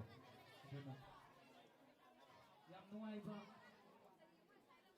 ꯋꯥꯐꯝ ꯃꯆꯥ ꯑꯃꯗ ꯁꯨꯝ ꯍꯥꯏꯖꯒꯦ ꯆꯥꯔꯤꯉꯩꯗ ꯁꯨꯝ ꯇꯥꯕꯤꯌꯨꯀꯣ ꯑꯩꯈꯣꯏ ꯈꯨꯗꯤꯡꯃꯛꯁꯤ ꯑꯌꯨꯛ ꯑꯃ ꯅꯨꯃꯤꯗꯥꯡ ꯑꯃ ꯆꯔꯥ ꯑꯅꯤꯗꯤ ꯁꯣꯏ ꯆꯥꯔꯝꯒꯅꯤ ꯃꯌꯥꯝ ꯂꯣꯏꯅꯃꯛ ꯆꯥꯏꯀꯣ ꯆꯔꯥ ꯑꯅꯤ 2 times a day ꯀꯔꯤꯒꯤꯅꯣꯁꯦ ꯍꯛꯆꯥꯡꯒꯤꯅꯤꯀꯣ ꯅꯠꯇ꯭ꯔꯣ ꯀꯣꯛꯀꯤꯗꯤ ꯃꯆꯤꯟꯖꯥꯛ ꯄꯤꯖꯕ꯭ꯔꯕ ꯑꯉꯥꯡꯁꯤꯡꯗꯣ ꯑꯗꯣꯝ ꯑꯉꯥꯡꯁꯤꯡꯗꯣ ꯄꯤꯖꯔꯝꯃꯣꯏ ꯀꯅꯥꯝꯇ ꯀꯣꯛꯀꯤ ꯃꯆꯤꯟꯖꯥꯛ ꯅꯨꯡꯇꯤꯒꯤ ꯄꯤꯖꯧꯀꯣ ꯑꯉꯥꯡꯗꯣ ꯀꯣꯛꯀꯤ ꯃꯆꯤꯟꯖꯥꯛꯁꯤ ꯂꯩꯕ꯭ꯔꯥꯅ ꯑꯉꯥꯎꯕꯁꯤꯅ ꯍꯥꯏꯁꯦ ꯈꯜꯂꯝꯒꯅꯤ ꯂꯩꯀꯣ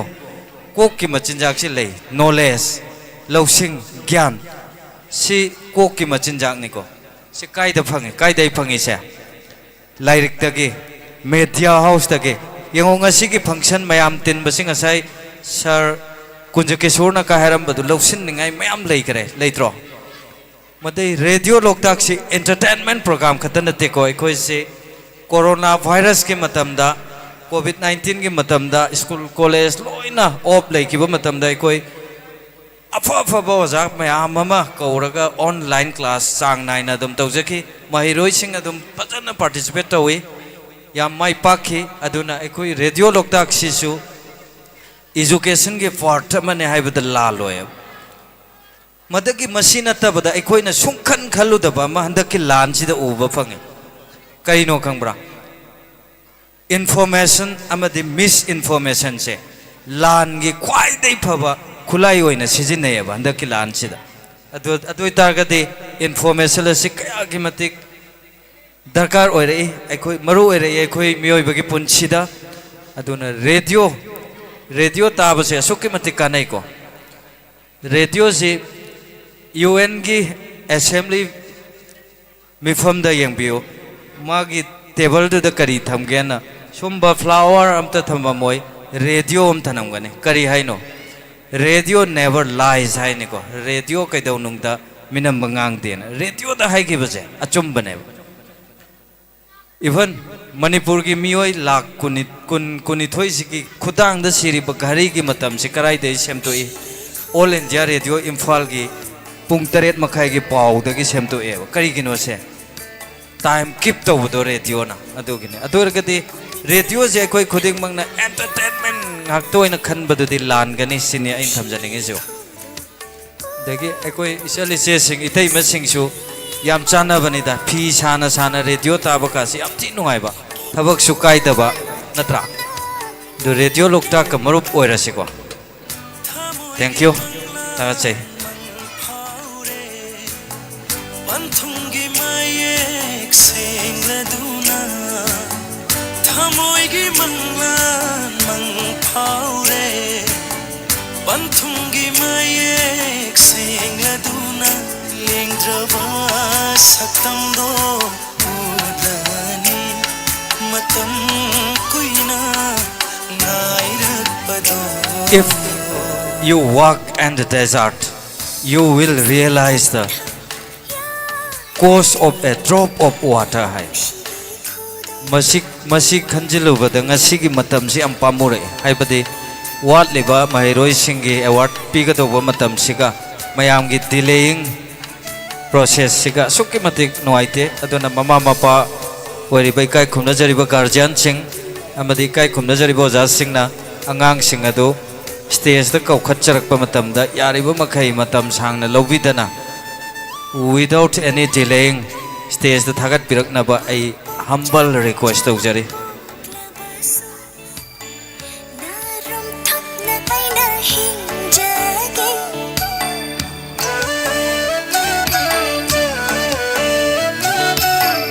mapok chama chama poglabasu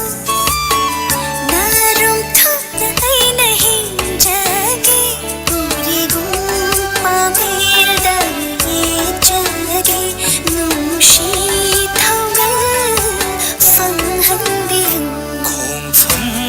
Chetna lebliba lingdrava chingjamni ai hakse khumfam chetna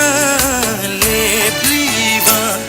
lingdrava chingjamni ai hakse pamubi chingo yingjaduna punsigi santha pangjage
lang tak narapuk ning si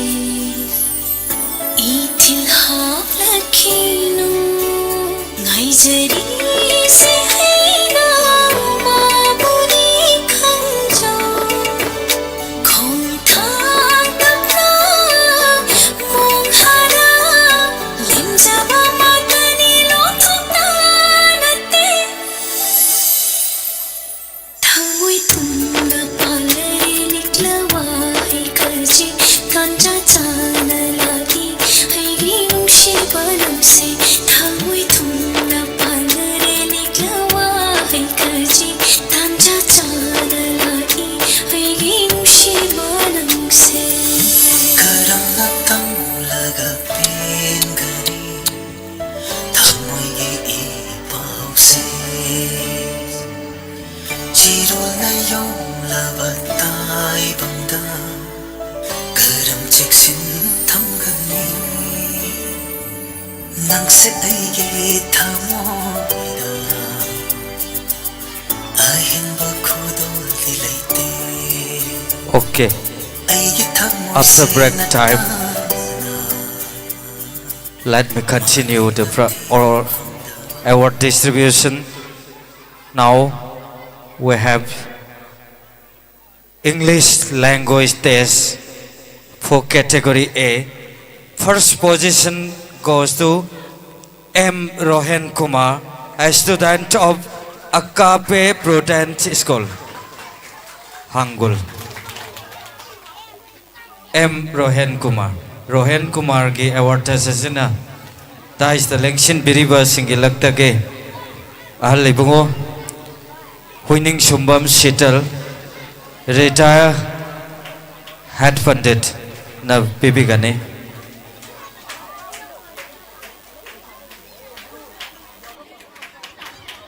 First position holder English language category A, M. Rohan Kumar, a student of Agape Prudent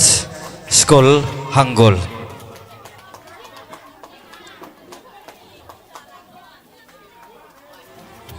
Babaga mamaga ming hayuba. My father name is M. Koireng Singh and my mother name is M. Obilia Singh. Okay, thank you.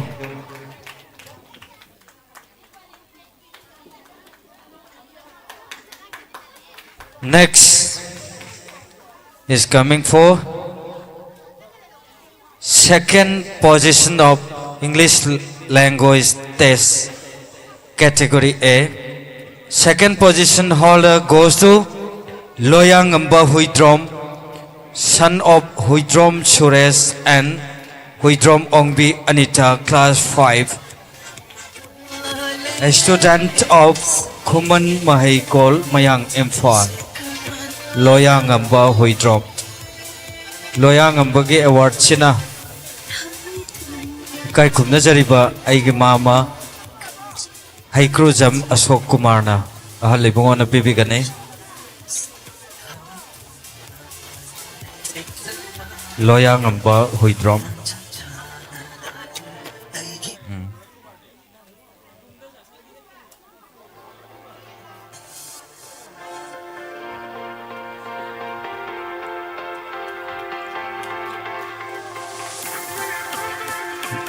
Loyang Amba. Loyang Amba. Yes, sir. Nang second tarakane si hana khanbra ba nang ay radio lokta ke do English language test to ay shoi second ta ne ka khanbra mithi ta ne na khanbra first ta ne na khanbra. I don't think all about it, but I hope that I will be in the position of this language test. Yes, you have done in the best of your level. Okay. Jadi mama ngatang ka lebih kasi. Next is third position Chia Wahengbam, daughter of Priyo Kumar Wahengbam and Sushi Bala Wahengbam, class 6. a student of Thaunaujam Ibobi Memorial English School Times Uchiwa. Chia Wahengbam, third position holder, Times Uchiwa.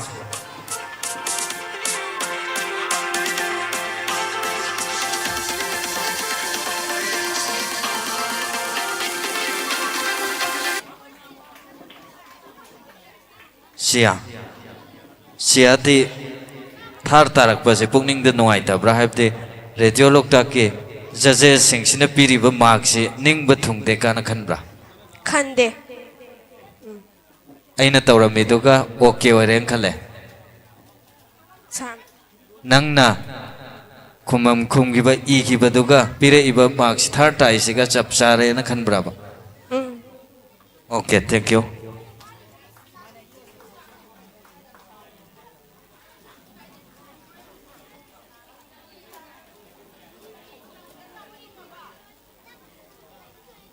Now we have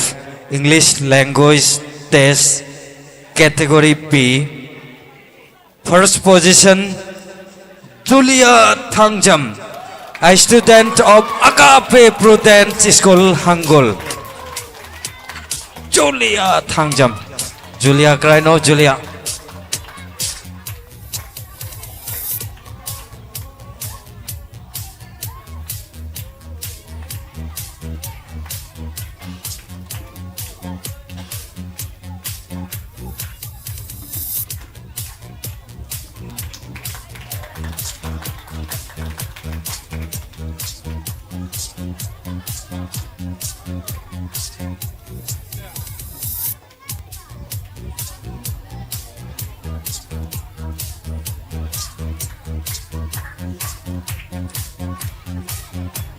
Next,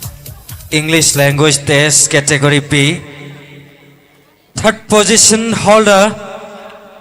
Waikom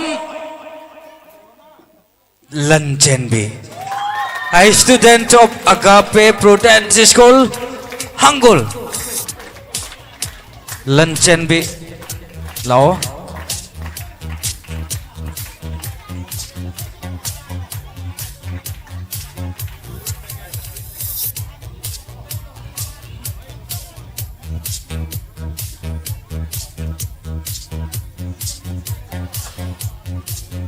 Lanjenbi ki piring aida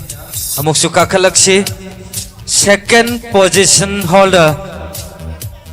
Priya Darshini Thautam, a student of Agape Prudence School, Hangul. Priya Darshini Thautam, Agape Prudence School, Hangul. Second position.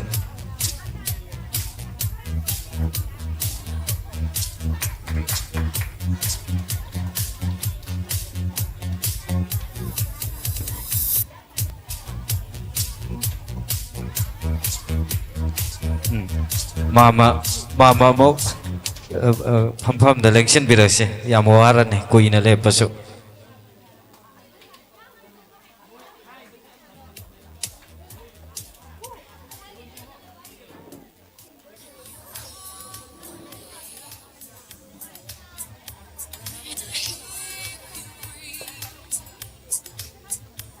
I can't wait to fly. I feel that I'm alive when you call me. When I hear you breathe, I can't wait to fly. I feel that I'm alive when you call me. hoi ge mathang sidi yam nuai ba event te angang sing sigi no met sidi ngata ayuk pung mari dei bolai drawing category A masigi prize pipi nabagi damakta stage ta lengkhat pirakani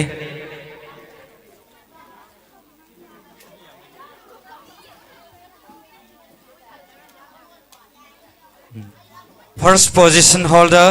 for drawing category A, Balbon Mayengbam, daughter of M. Churanjoy and Mayengbam Ongbi Nirmalata, class 5, Sriku INS Mamla School. Aduga, Hairiba, first,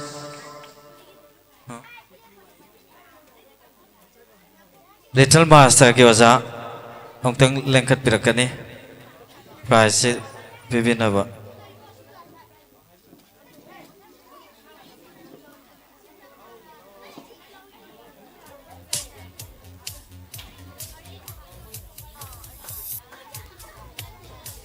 High River drawing ge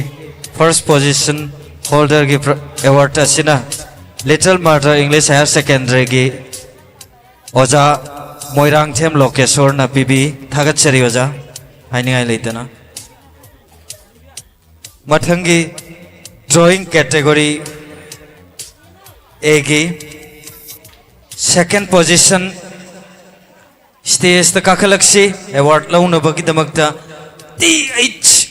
Olivia, a student of Agape Prudent School, Hangul. Olivia ki award tasina aigi mama Thongam Navakumar na pibigani.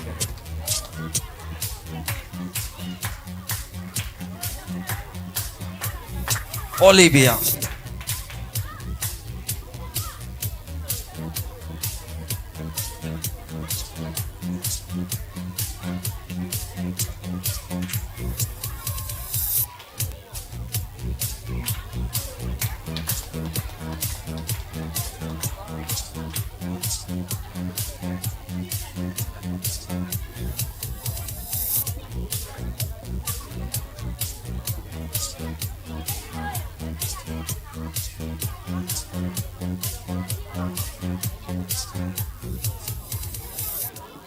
Aduga drawing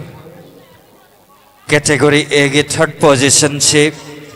participant and competitor ani punna thaminai second se third se TH Lanthoi Bichano, daughter of TH Priyo Kumar, Shakol Sem Maya, class 4,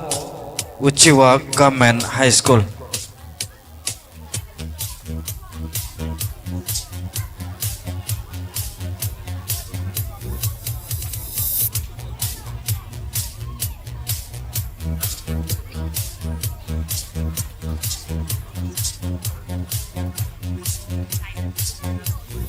Mathangda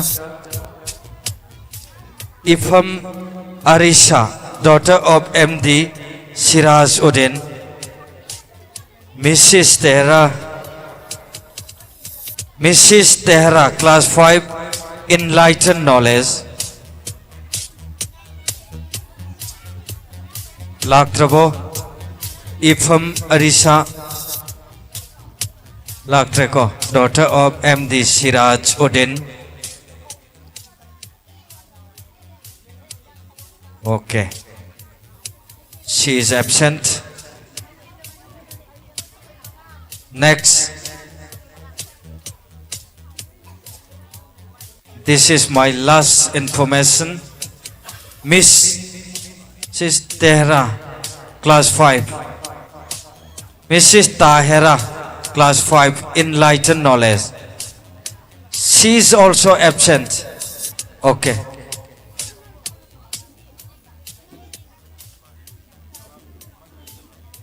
Drawing for category B. First position holder Thaudam Sunanta, Agape Prudent School. Thaudam Sunanta, Agape Prudent School. Sunanta.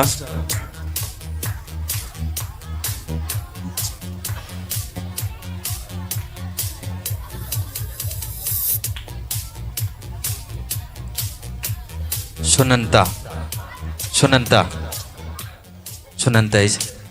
nang na yem baduga nang na yem economy to life fajana nang yum yorakanda asai ai yem badu first ane na hana khanbra khandabra Khande kaya tanen khale तसेमध्ये कांगिते sukhan khalo eng khan braba is aduti ai khoina nangon da mang mayam pisala khan batare manok pe to ya okay thank you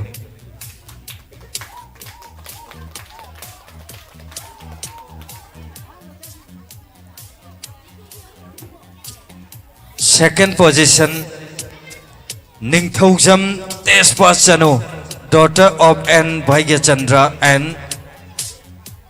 Ningthoujam Ongbi Chomanandi, class 9, Little Master English Higher Secondary School. Ningthoujam Tespa.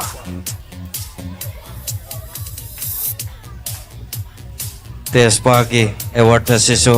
aigi mama Thongam Navakumar na pipiri thagachari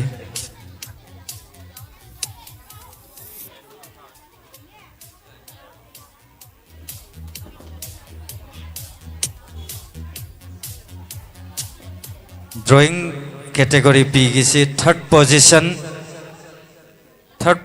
si 1 2 3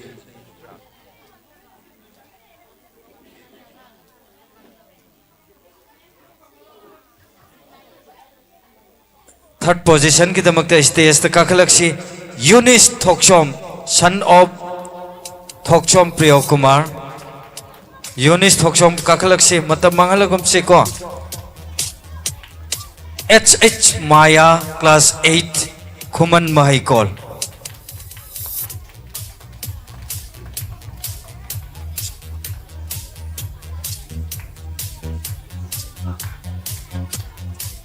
Okay, printing mistake ne.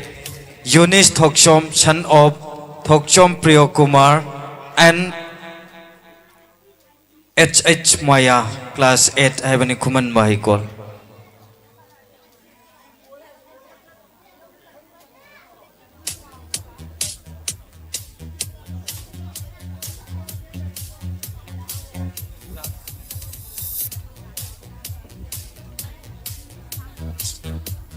Mathang sidi ko yam nungai ba mayam pumna makki mid pen giba adugum laba event ne dance category A. First position holder goes to Thokchom Brinda, daughter of Thokchom Malang and Thokchom Ongbi Indubala, class 3, Khuman Mahikol. Thokchom Brinda. Thokchom Brinda. Brinda ki award china Radio Lokta ke station manager na Khushin Nabi gane.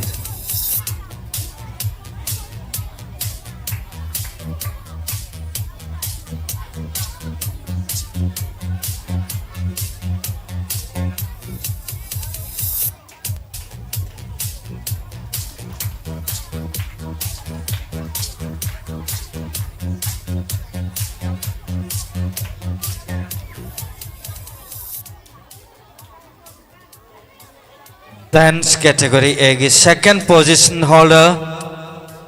Ningthoujam Linthoi, daughter of N. Ranjan and Ningthoujam Ongbi Thoibi, class 4, Khuman Mahikol. Award tasina kai khumna jariba agape ki respected sir principal na stage ta muktang lengkhat pirak laga pipi gane kai khumna jariba agape Prudence School ke respected sir principal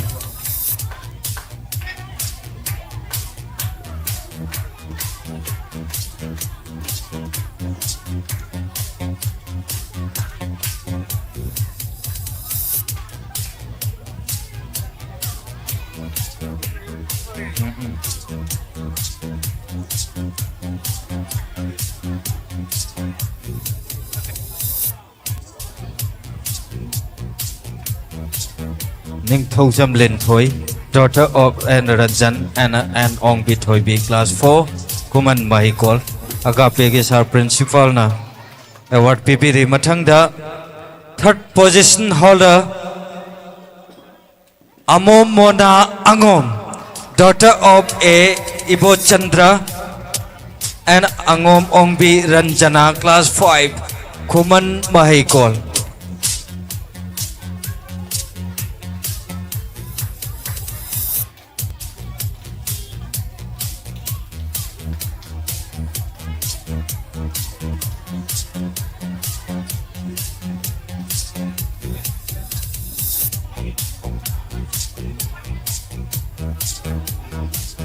Fourth position Ningthaujam Olivia, no, Ningthaujam Olivia, daughter of Ningthaujam Jiten and Ningthaujam Ongbi Thoibi, class 4,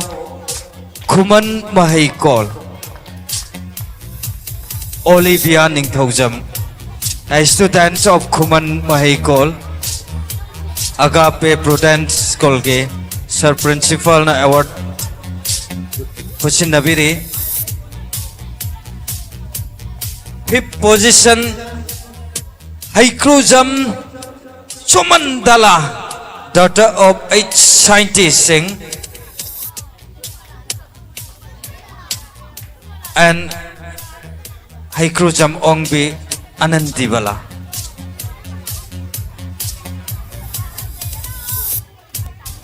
Chomandala.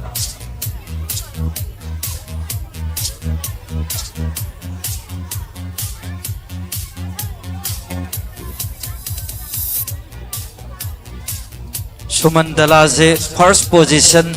soidana aina lawrurane na lakpane adubu magi dress da khitang reject laigibadagi ma hariba award se lawba ngamauda bane adu anyway mathang so many chances you have.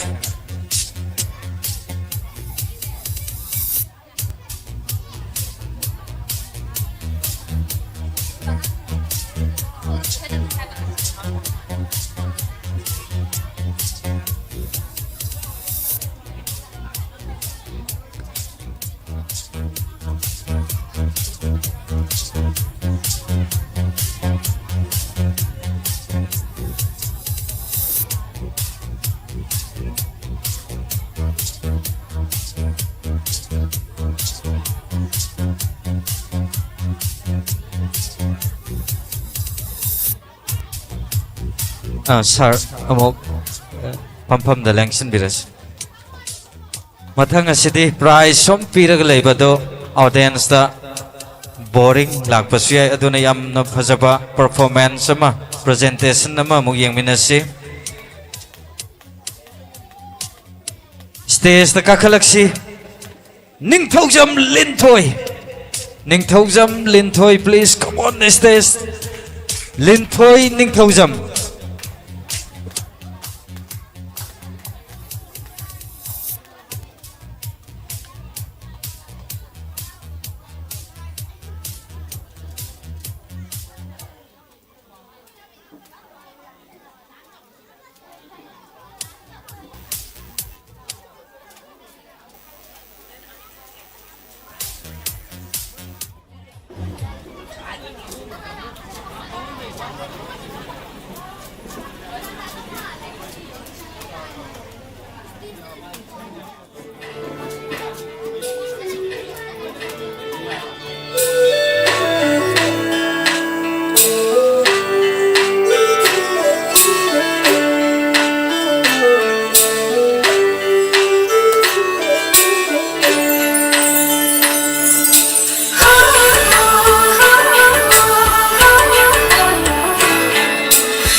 Thank you. कोई performance से award winner अनि की मरक्ता अममम पीबना फजगद्रा न खनबने मथंग award से परेंग पीरगा dance उत्पिनब यावरोय तौरी अदुबु मथंग सिदि stage ता काखलक्सी या फजबा dance अमा यंगमिनसी Ningthoujam Olivia daughter of Ningthaujam Jiten and Ningthaujam Ongbi Thoibi class 4 a student of Kuman Mahikol Mayang Imphal Ningthaujam Olivia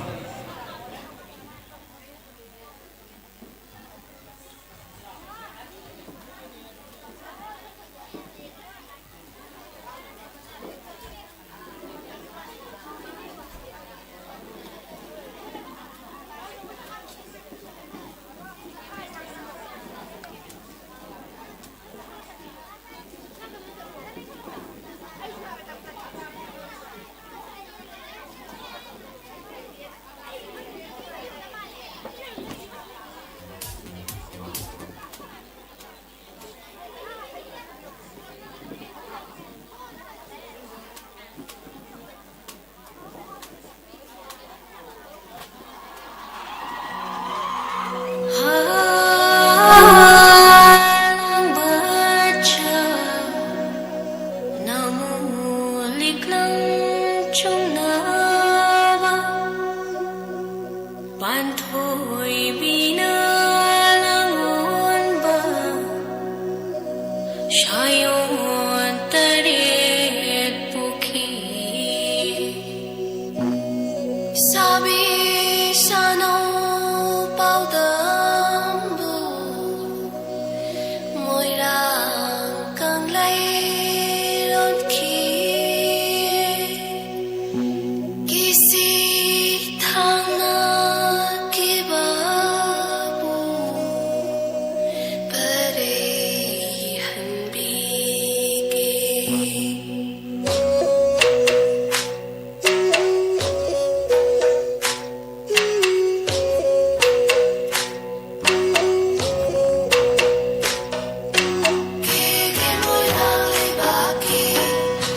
cha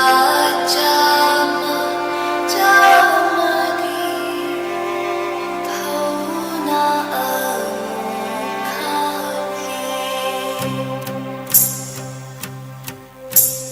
khum lang magi laman di ina shing de do i magi laman na thawai oi na thare do kuman magi lan bung da himu maselan theng da ma fi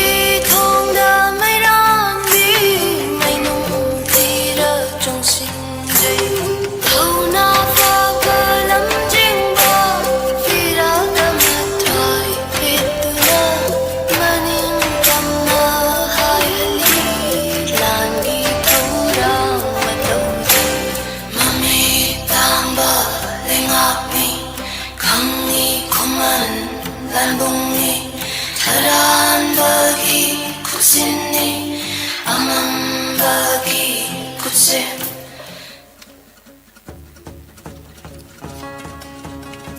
major चोंग थापोंगना खुद थांग सांग चुंगुई pied हरिरगा British चाम चामगी मंगा ककलकपा नहादे मिया दे नोम्र Poco मचान निनी शिव हौना दे नहादे मिया दे नोम्र Poco मचान निनी शिव हौना दे खोम फम लै पाक्तल तिलगा चोंग लगा खोम फम लै पाक्तल तिलगा चोंग लगा लोंग न सोखथि दोना थांगी थंथाई अमदा प्रीति सामकिन खरे येतला येतक होइदला इगोद सोय मंगला इ मंगदक तुंगला इ तुंगद सोय येने थारा सोय बागो थप थप कक्तली कुरुक्रोम सा भनबगो थांगी पाबोद हाइरकले होंग जगोय साबगो थांगी पाबोद हाइरकले येने थारा सोय बागो थबत थबत थबत थबत थबत थाबत थाबत है निको नत्रा मथंग सिदि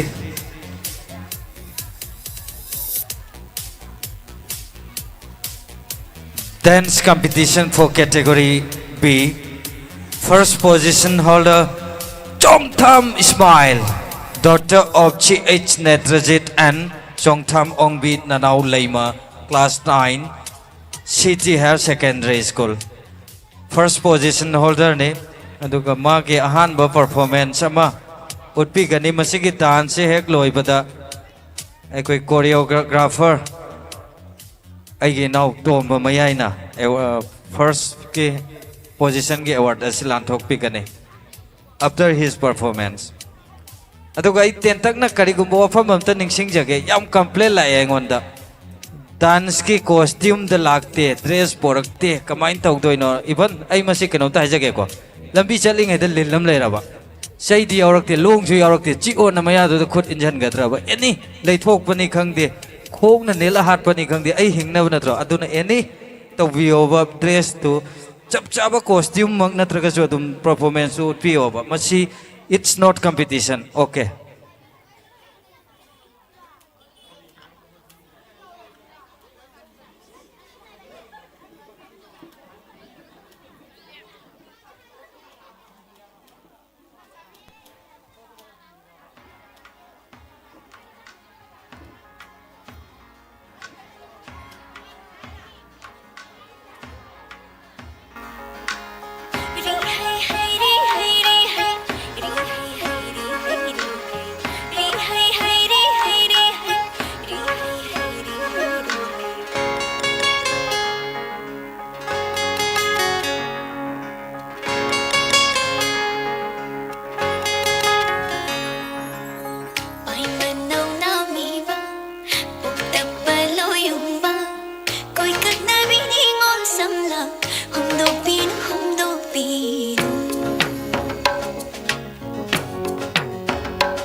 संगाइदा सानखिगे पलेमगी थौ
Sabikada wai thongbasu kundo leirang sa tarido nushikada chatnabasu panthau met kinangani do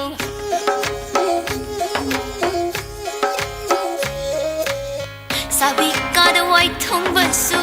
kundo leirang sa tarido nushikada chatnabasu panthau met kinangani do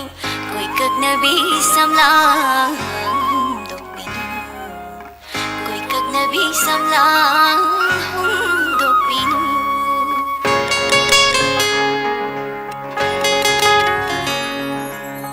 Pai manau nami ba Ukta paloyum ba Koi kat nabi ningol samlang do pinu Panthau gi sangai da Sana khige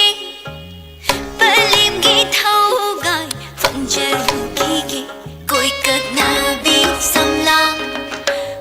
do pinu Koi kat nabi ningol gi samlang do pinu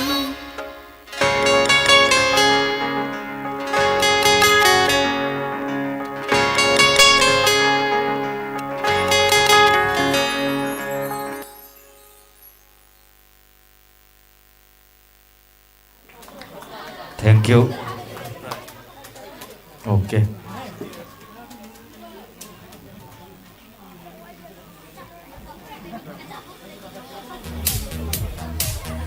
Choreographer Oza Tomba Mayai stage the Lankan Piraklaga first position holder ge award se khushi nabigani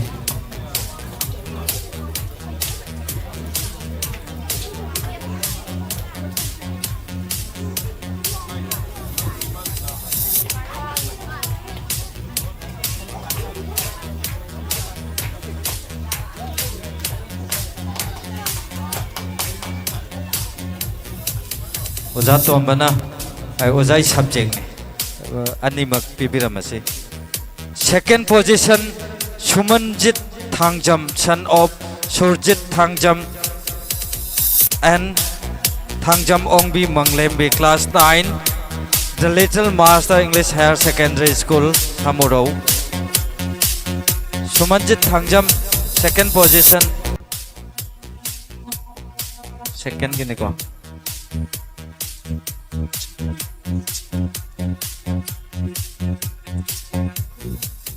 and third position Sorok Khaibam Lilisa daughter of S Sanatomba Singh and Sorok Khaibam Ongbi Bethoy Devi class 8 Uchiwa High School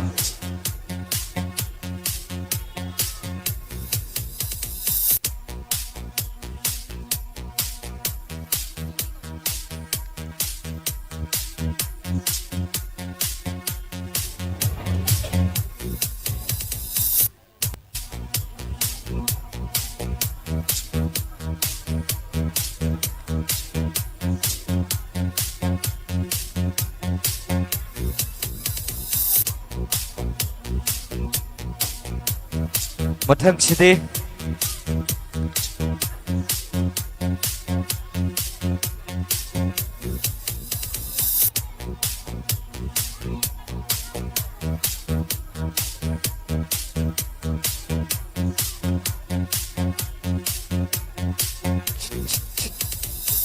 Mathang Sidi group dance category ke first position Thaungambi and Ha Party Thaungambi and Ha Party group dance ke stage ta kakalak se Thaungambi and Ha Party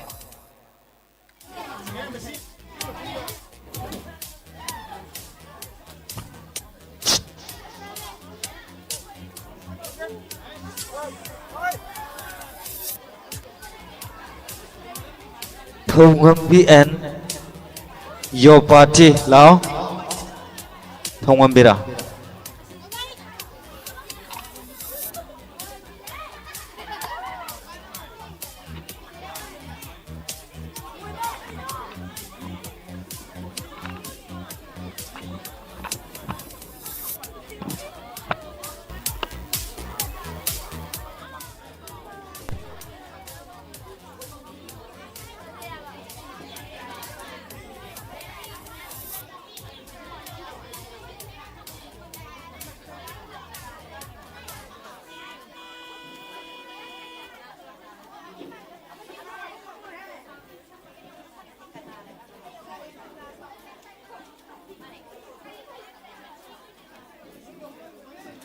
ꯑꯩꯈꯣꯏ radio ꯂꯣꯛꯇꯥꯛꯀꯤ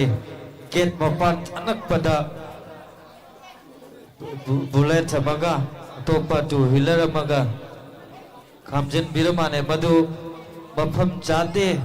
ꯈꯪꯅ ꯈꯪꯅ ꯏꯁꯥꯅ ꯃꯤ ꯎꯔꯔꯣꯏ ꯀꯥꯅ ꯊꯝꯖꯤꯟꯕꯤꯕ ꯃꯥꯜꯂꯦ ꯃꯤ ꯎꯗ꯭ꯔꯒꯁꯨ ꯑꯁꯨꯛꯀꯤ ꯃꯇꯤꯛ ꯈꯨꯗꯣꯡꯆꯥꯗꯕ ꯃꯥꯌꯣꯛꯅꯔꯦ ꯇ꯭ꯔꯥꯐꯤꯛ ꯖꯥꯝ ꯑꯣꯏꯔꯦ ꯌꯥꯝ ꯊꯨꯅ ꯑꯃꯨꯛꯇꯪ ꯃꯐꯝ ꯆꯥꯕ ꯑꯃꯗ ꯑꯗꯣꯝꯒꯤ ꯒꯥꯔꯤꯗꯨ ꯄꯥꯔꯛ ꯇꯧꯕꯤꯅꯕ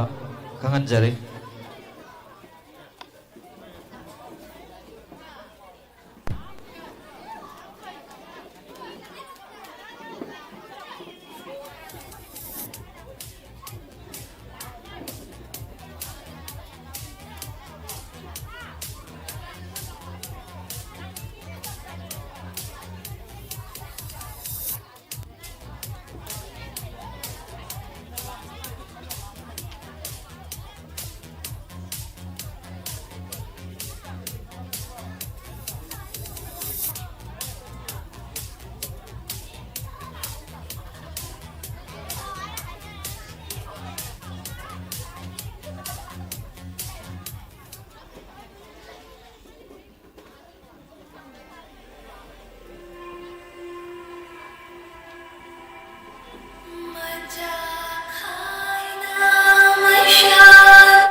ngài khổ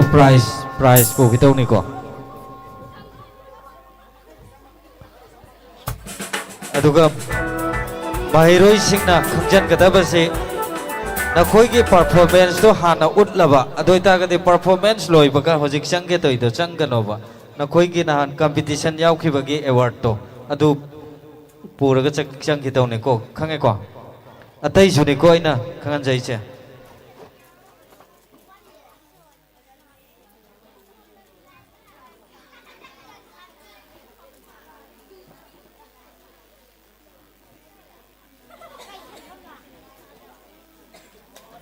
group dance the first position ne thongambi amadi magi kangbu masigi award sina aigi junior RJ Kazan Laisramna Kushinabiri doina mathang da mo second position holder for group dance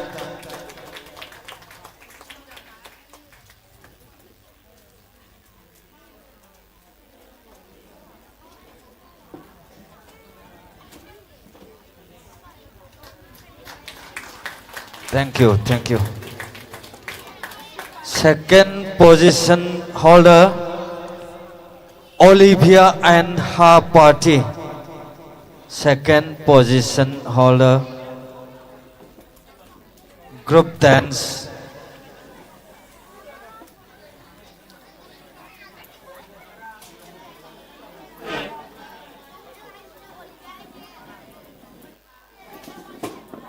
Mathangda thaurang tawduna leigadabasi Farhan and your party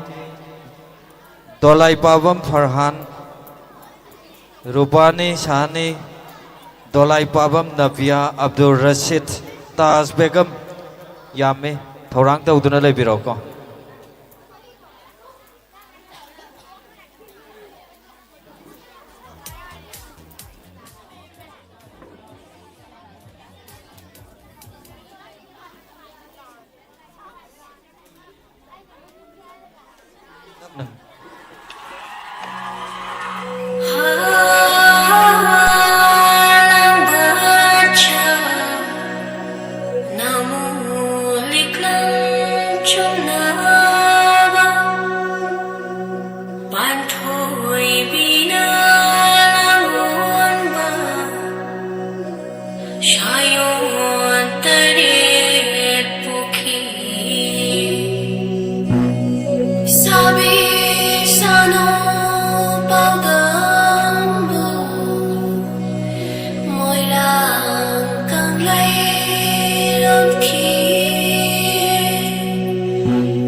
Nari sanglang fara sare do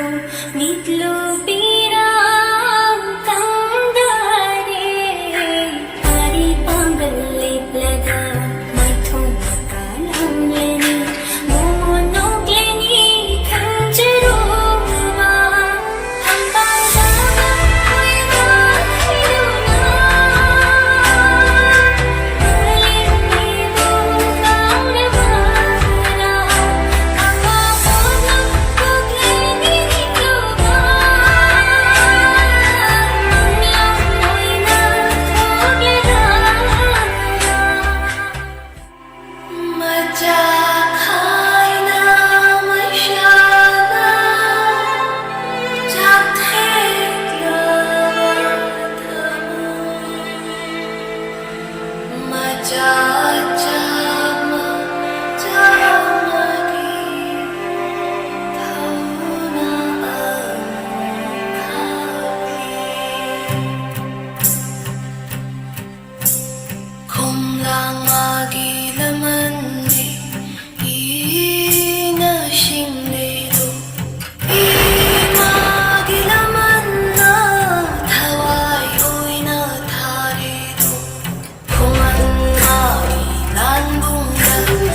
Major Chong Thapongna khutta thang sang chungoi pai hariraga British chama chamagi manga kaklakpa na hade miya de nomra pukka machana ni shiva honna de na hade miya de nomra pukka machana ni shiva honna de khum tham lai pakta thilaga chong laga khum tham lai pakta thilaga chong laga long na so khathi do na tangi thang thai amana priti samagin thare how yetla yetaka oidla ikunda shoi mangla e mangda tungla ikunda shoi thara sai mamo thapa thapa kaktale kurkhwa sa phan bago tangi bago hairage mong ja wai sa bago tangi bago hairage thara sai mamo thapa thapa thapa thapa thapa Yam Phazana performance Bibiki Olivia Amadi Baby Priya Mahairoyani Sigi Prize Bibinaba Haizari Koi Senior RJ Manglem Lystrom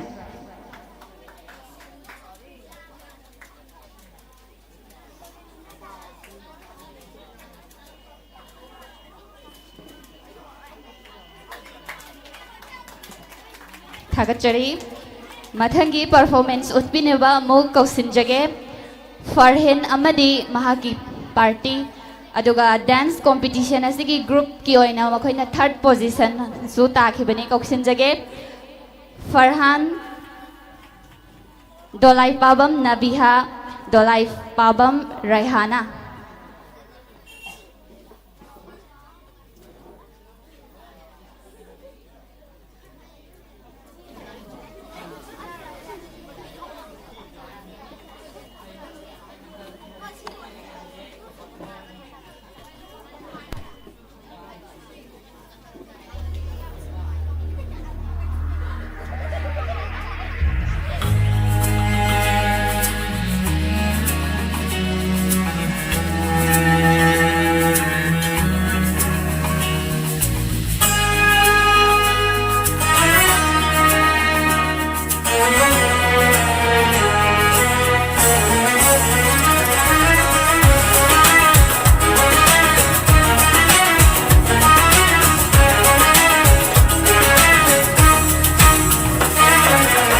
We're here on this special day. Our hearts are full of pleasure, the day that brings the two of you close together. We're gathered here to celebrate a moment you'll always treasure. We ask Allah to make your love last forever. Let's raise our hands and make dua like the Prophet taught us, and with one voice let's all say,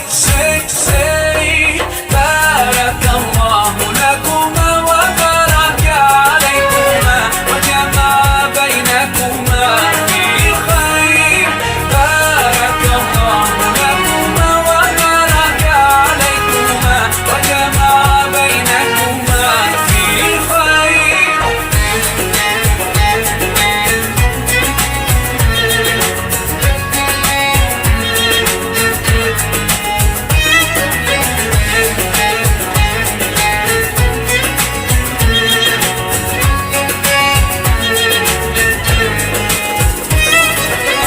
From now you'll share all your joys, through hardships support each other, together worshiping Allah, seeking His pleasure. We pray that He will fill your life with happiness and blessings, and grant you get to make your home filled with laughter. Let's raise our hands and make dua like the Prophet taught us, and with one voice let's all say,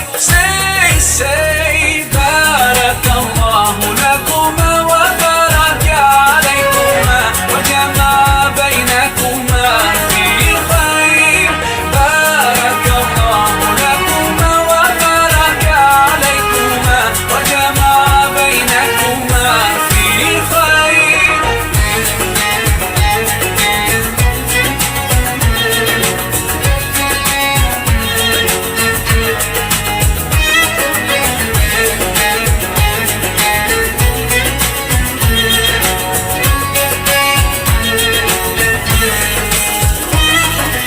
Barakallah, Barakallah, Barakallah, Barakallah, Barakallah lakum wa lana, Barakallah lakum wa lana. Allah barik lahuma, Allah adim hubbahuma, Allah salli wa sallim ala rasulillah. Allah tub alayna, Allah irda anna, Allah ihdi khutana ala sunnat nabina. Let's raise our hands and make dua like the Prophet taught us, and with one voice let's all say,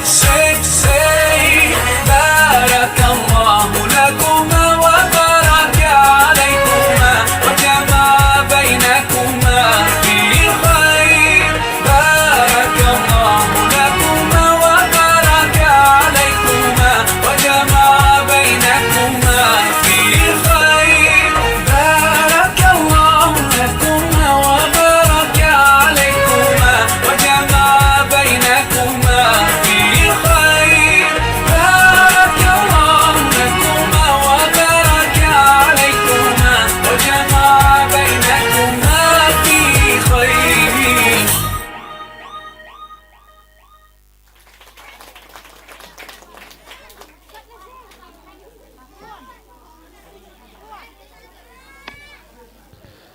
Tang lei ko ko.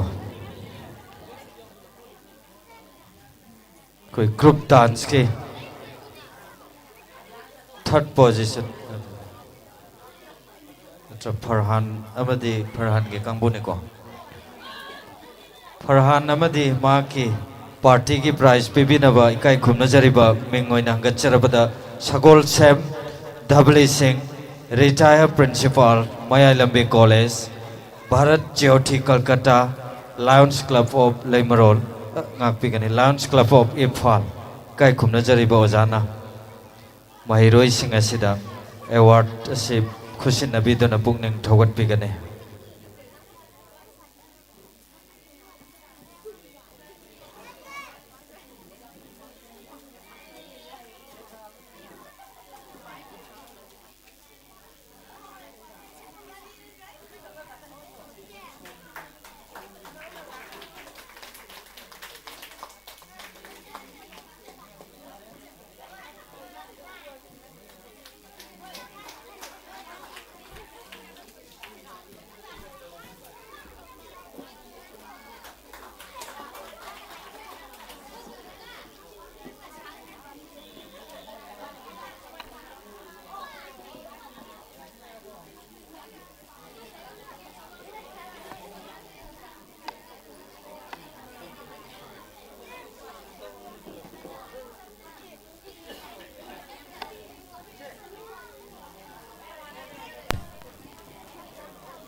Group dance ki 4th position Asaria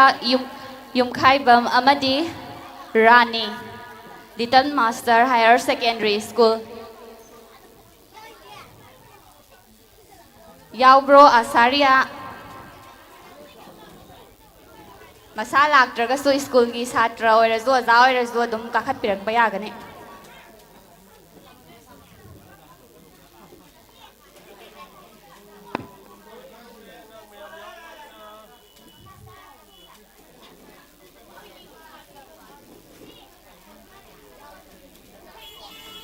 Prize pibinabagidamagta akhoi station manager SS Mangangbu kausjage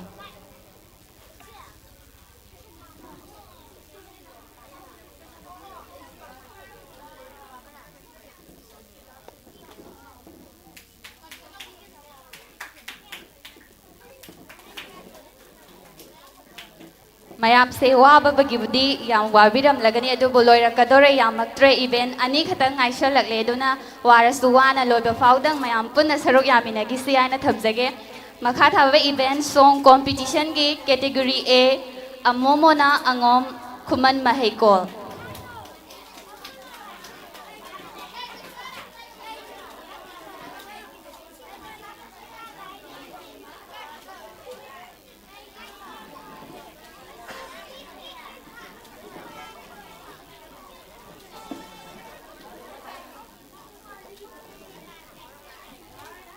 Bagi prize bibina bagina magta ko gi senior RJ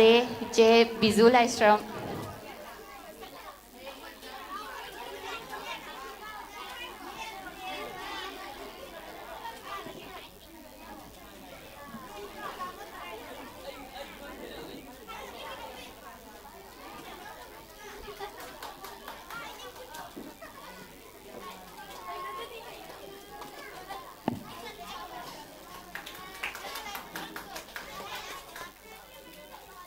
Second position Tom Thin Nganbi Thodam Little Master Higher Secondary School Class 7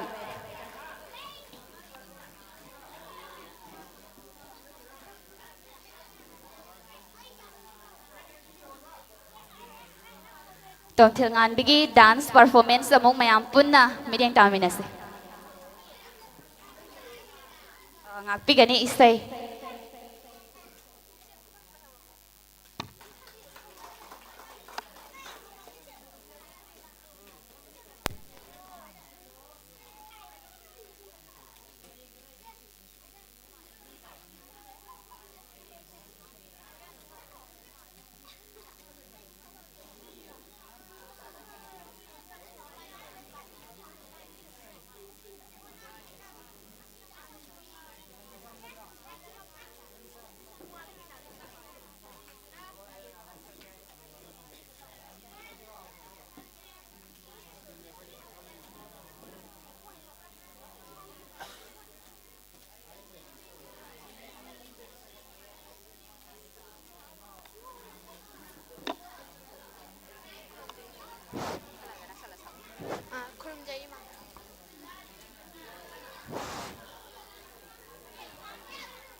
Hấp biêu bục chế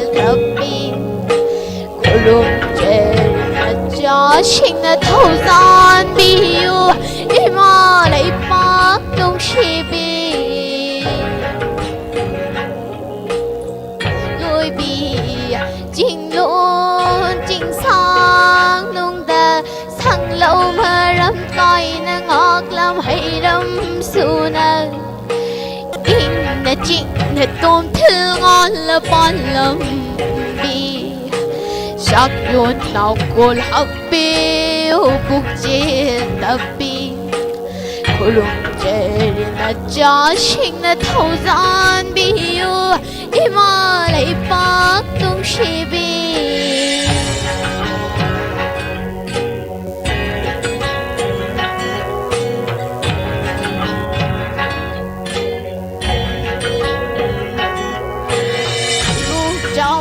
na cha shingu jindam na va kumbe ga len khak na kharui ngarui chen bada lawai na koi tang le bi ho bak te korol hu ra be lawai na koi tang le bi ho bak te korol hu ra be imma gi khutang mi pham tai thok chege lùng chơi na cha sinh na thâu gian biu ima lấy bác nung shi bi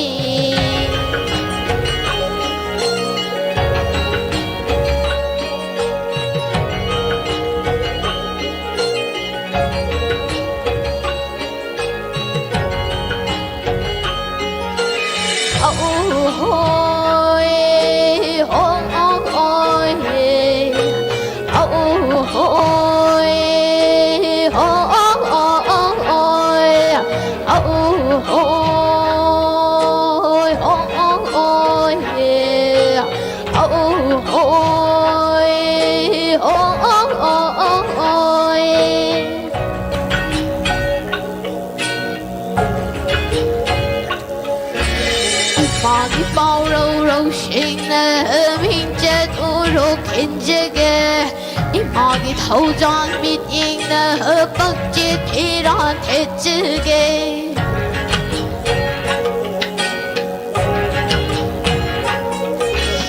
ima gi bao râu râu sinh na mình chết u rô kinh jege ima gi thâu giòn mít in na bắc chết thi ran thế jege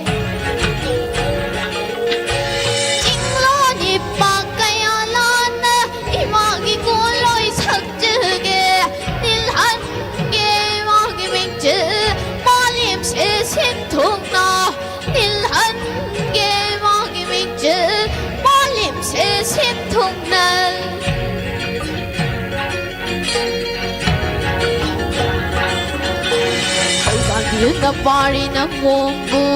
mai pak tới man le thâu giang biết na pari na mumbu mai pak tới man le kurum jadi oh iman lay pa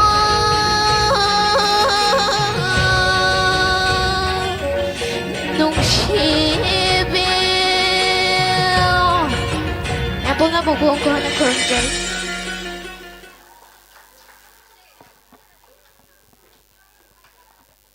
Thagachari.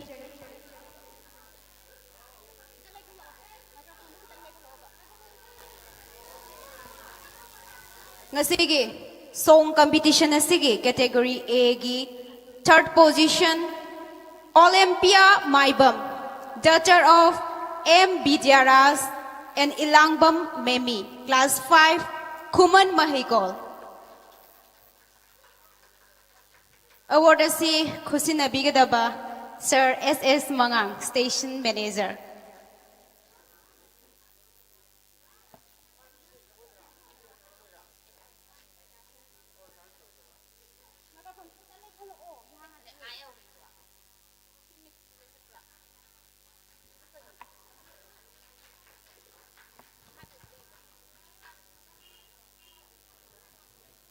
Mathangda Fourth position, Kongkham Chingkhai Nganbi. Kongkham Chingkhai Nganbi, daughter of Keites Bizando and Keites Ongbi Toibi, Class 4, Agape Prudel School.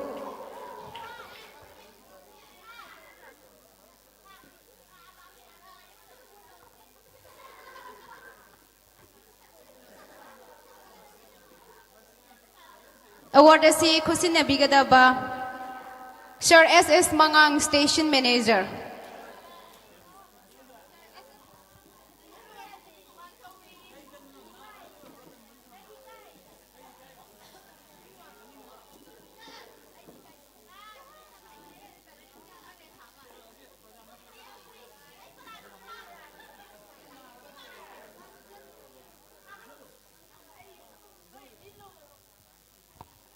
Mathang song category A gi 5th position Takraba Tiites Richard. Tiites Richard, son of Tiites Mocha and Umabati, Kuman Mahaykol. Tiites Richard Laktabro. Richard Laktraga Swiss School ge ojar yaubiraga di lengthok pirakse. Award asi khusin na bigadaba Sir Sagul Sem Dubly, Retired Principal, in charge.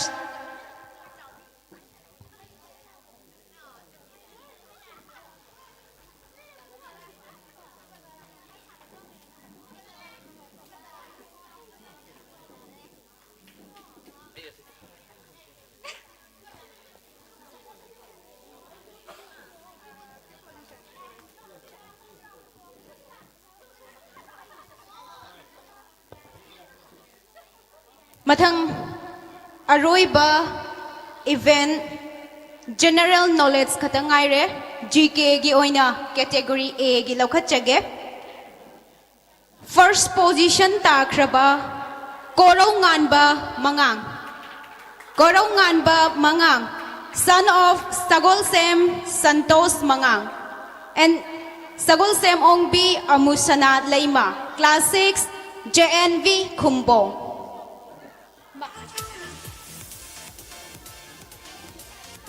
Award asi khusin abigadaba Sir Sagul Sem Dubly, Retired in charge, Retired Principal in charge, Mayaylambi College.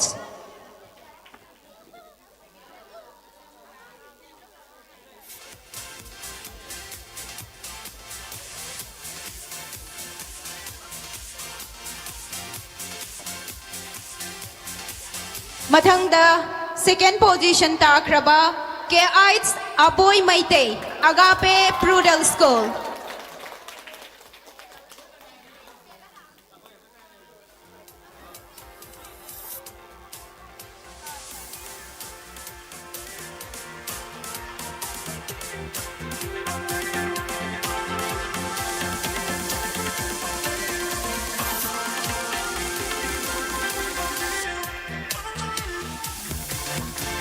Thagachari mathang category A gi third position takraba Joseph Thoksong, Agape Prudel School.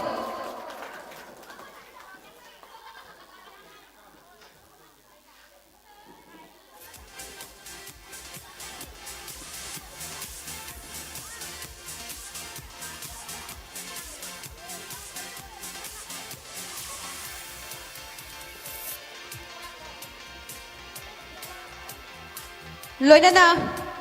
general knowledge GK gi category B gi lokhatchage. First position takraba Thaudam Sumanta, Agape Prudel School. Thaudam Sunanta ngapigani Sumanta na ibirame. Award asiso dumag sir na kusinabigan.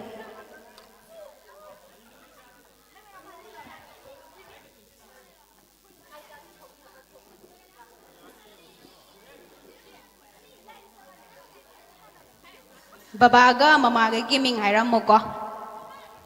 Aigi babagi ming na Thaudam Ibom Cha Singh, aduga aigi mamagi ming na Thaudam Banu Devi. Banu. Okay, yar. Mathangda second position che ahum suye. Ahan base W Lanchenbi Devi Agape Prudel School. Guardian name am te yaw dress idi. Mathangda Priyanka Moirangthem. Julia Thangzam. Ahum maksi Agape Prudel School gi ngaktene.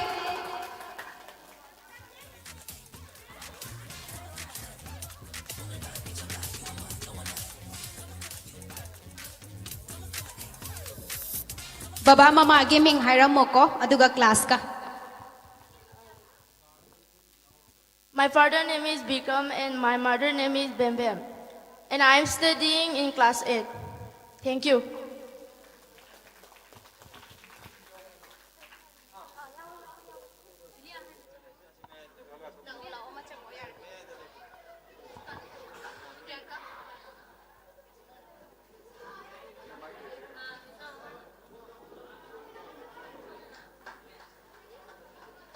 Julia,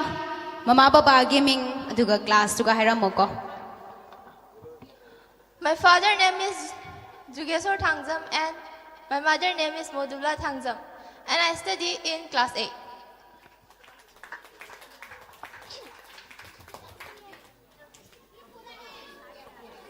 My father name is Prem Morangthem and my mother name is Priya Morangthem.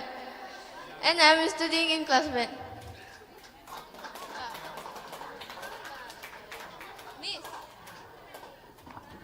Thagachari.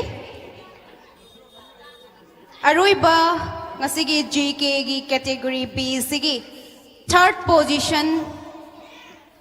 Karen Thoksom Agape Prudel School.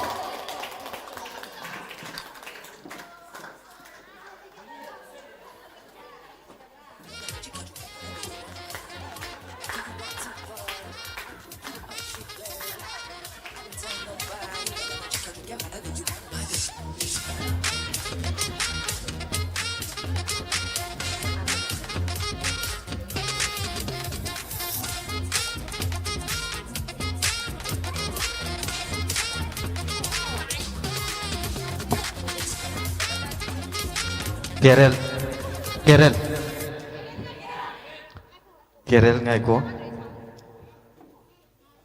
Who are your parents? My father name is David Thokjom and my mother name is Bembem Thokjom. I study in class 8. Thank you. And what is your father? What? What is your father?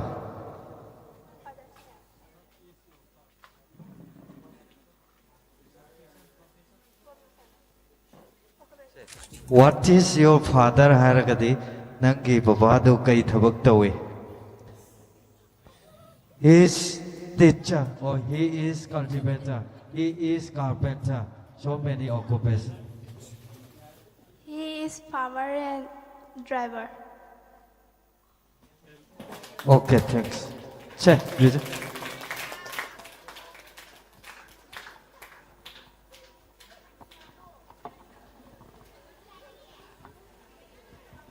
Aduga loisalakpase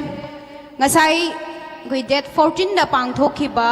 central program da goi ngasai award lobi haudaba aduga haujikti yauksanbire haina takpirakpa student namakha kauthok event se dance tani first position takrabi T Chamitra Devi City Higher Secondary School.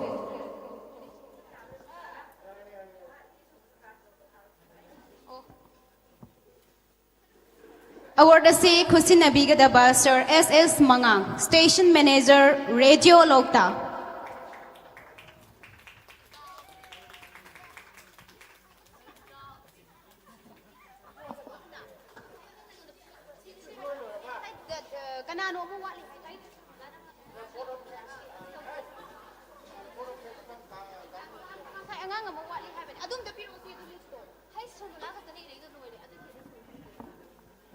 Aduga ngasai kui dance performance tawbigani haidana ming pishan birakiba angang nupi macha amakhak Shumila height Sumila leiribo Surmala haiba Surmala leiribro Thoro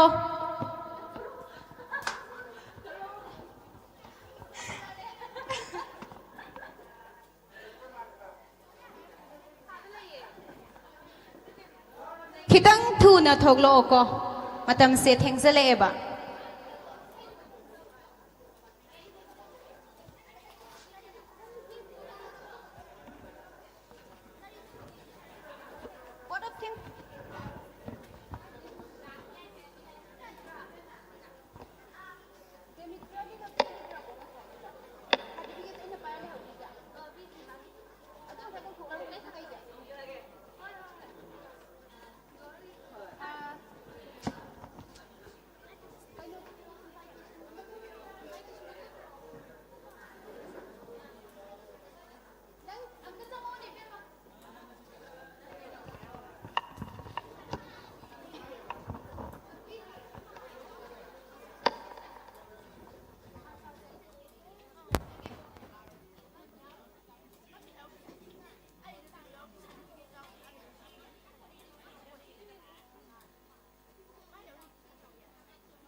videos में products tag करो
T चेमित्रा देवी की से certificate से सिदा ले हौरे यारगदी ngasai lakpiba parents to amtang somda lengsin birakna baning singjari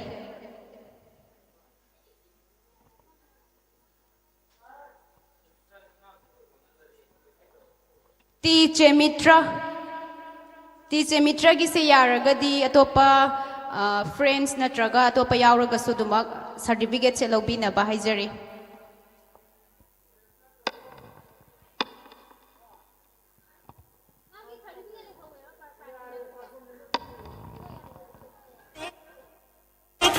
देखी कोई ऐसी girl, देखी लख लख परदेसी girl, ain't nobody like your देसी girl, देखी लख लख परदेसी girl, सब तो सोई मैं तेरी देसी girl.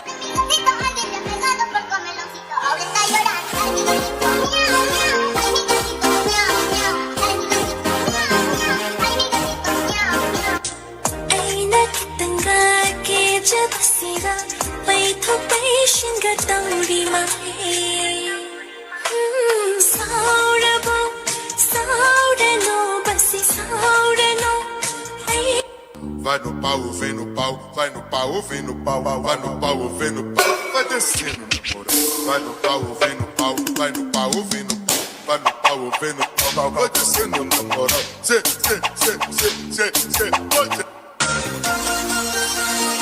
ngौहली मुस्कानना चखले थमोई से अमुबानना ngौहली मुस्कानना चखले थमोई से अमुबानना खासिने थलरोई आइगे नुसीबा बिरनी पुंदामा नंगे ना पुंदा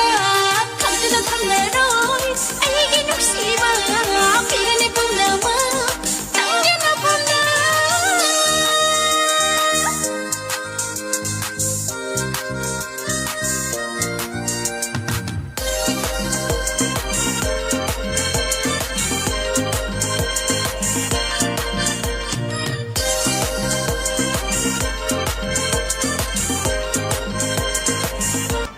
Tenta pôr a orelha, mas vem sem fazer careta. Tenta pôr a orelha, mas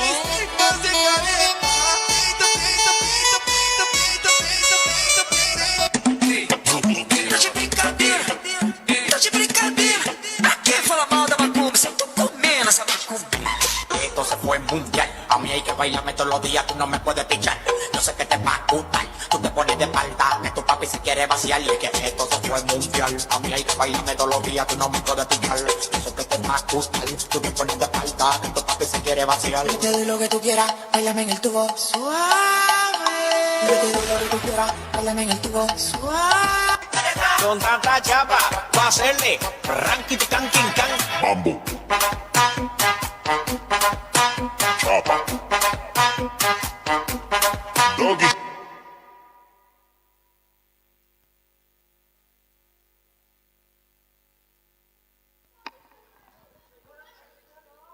Thagachari Surmala aduga aroibo ina Surmala da akhoi achamba khudol amatang tambina ba haijari dunyal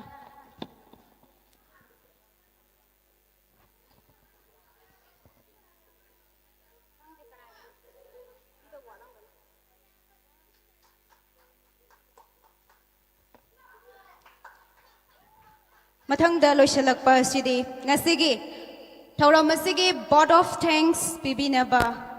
Senior RJ Sir Manglem Laisram Sir nangasigi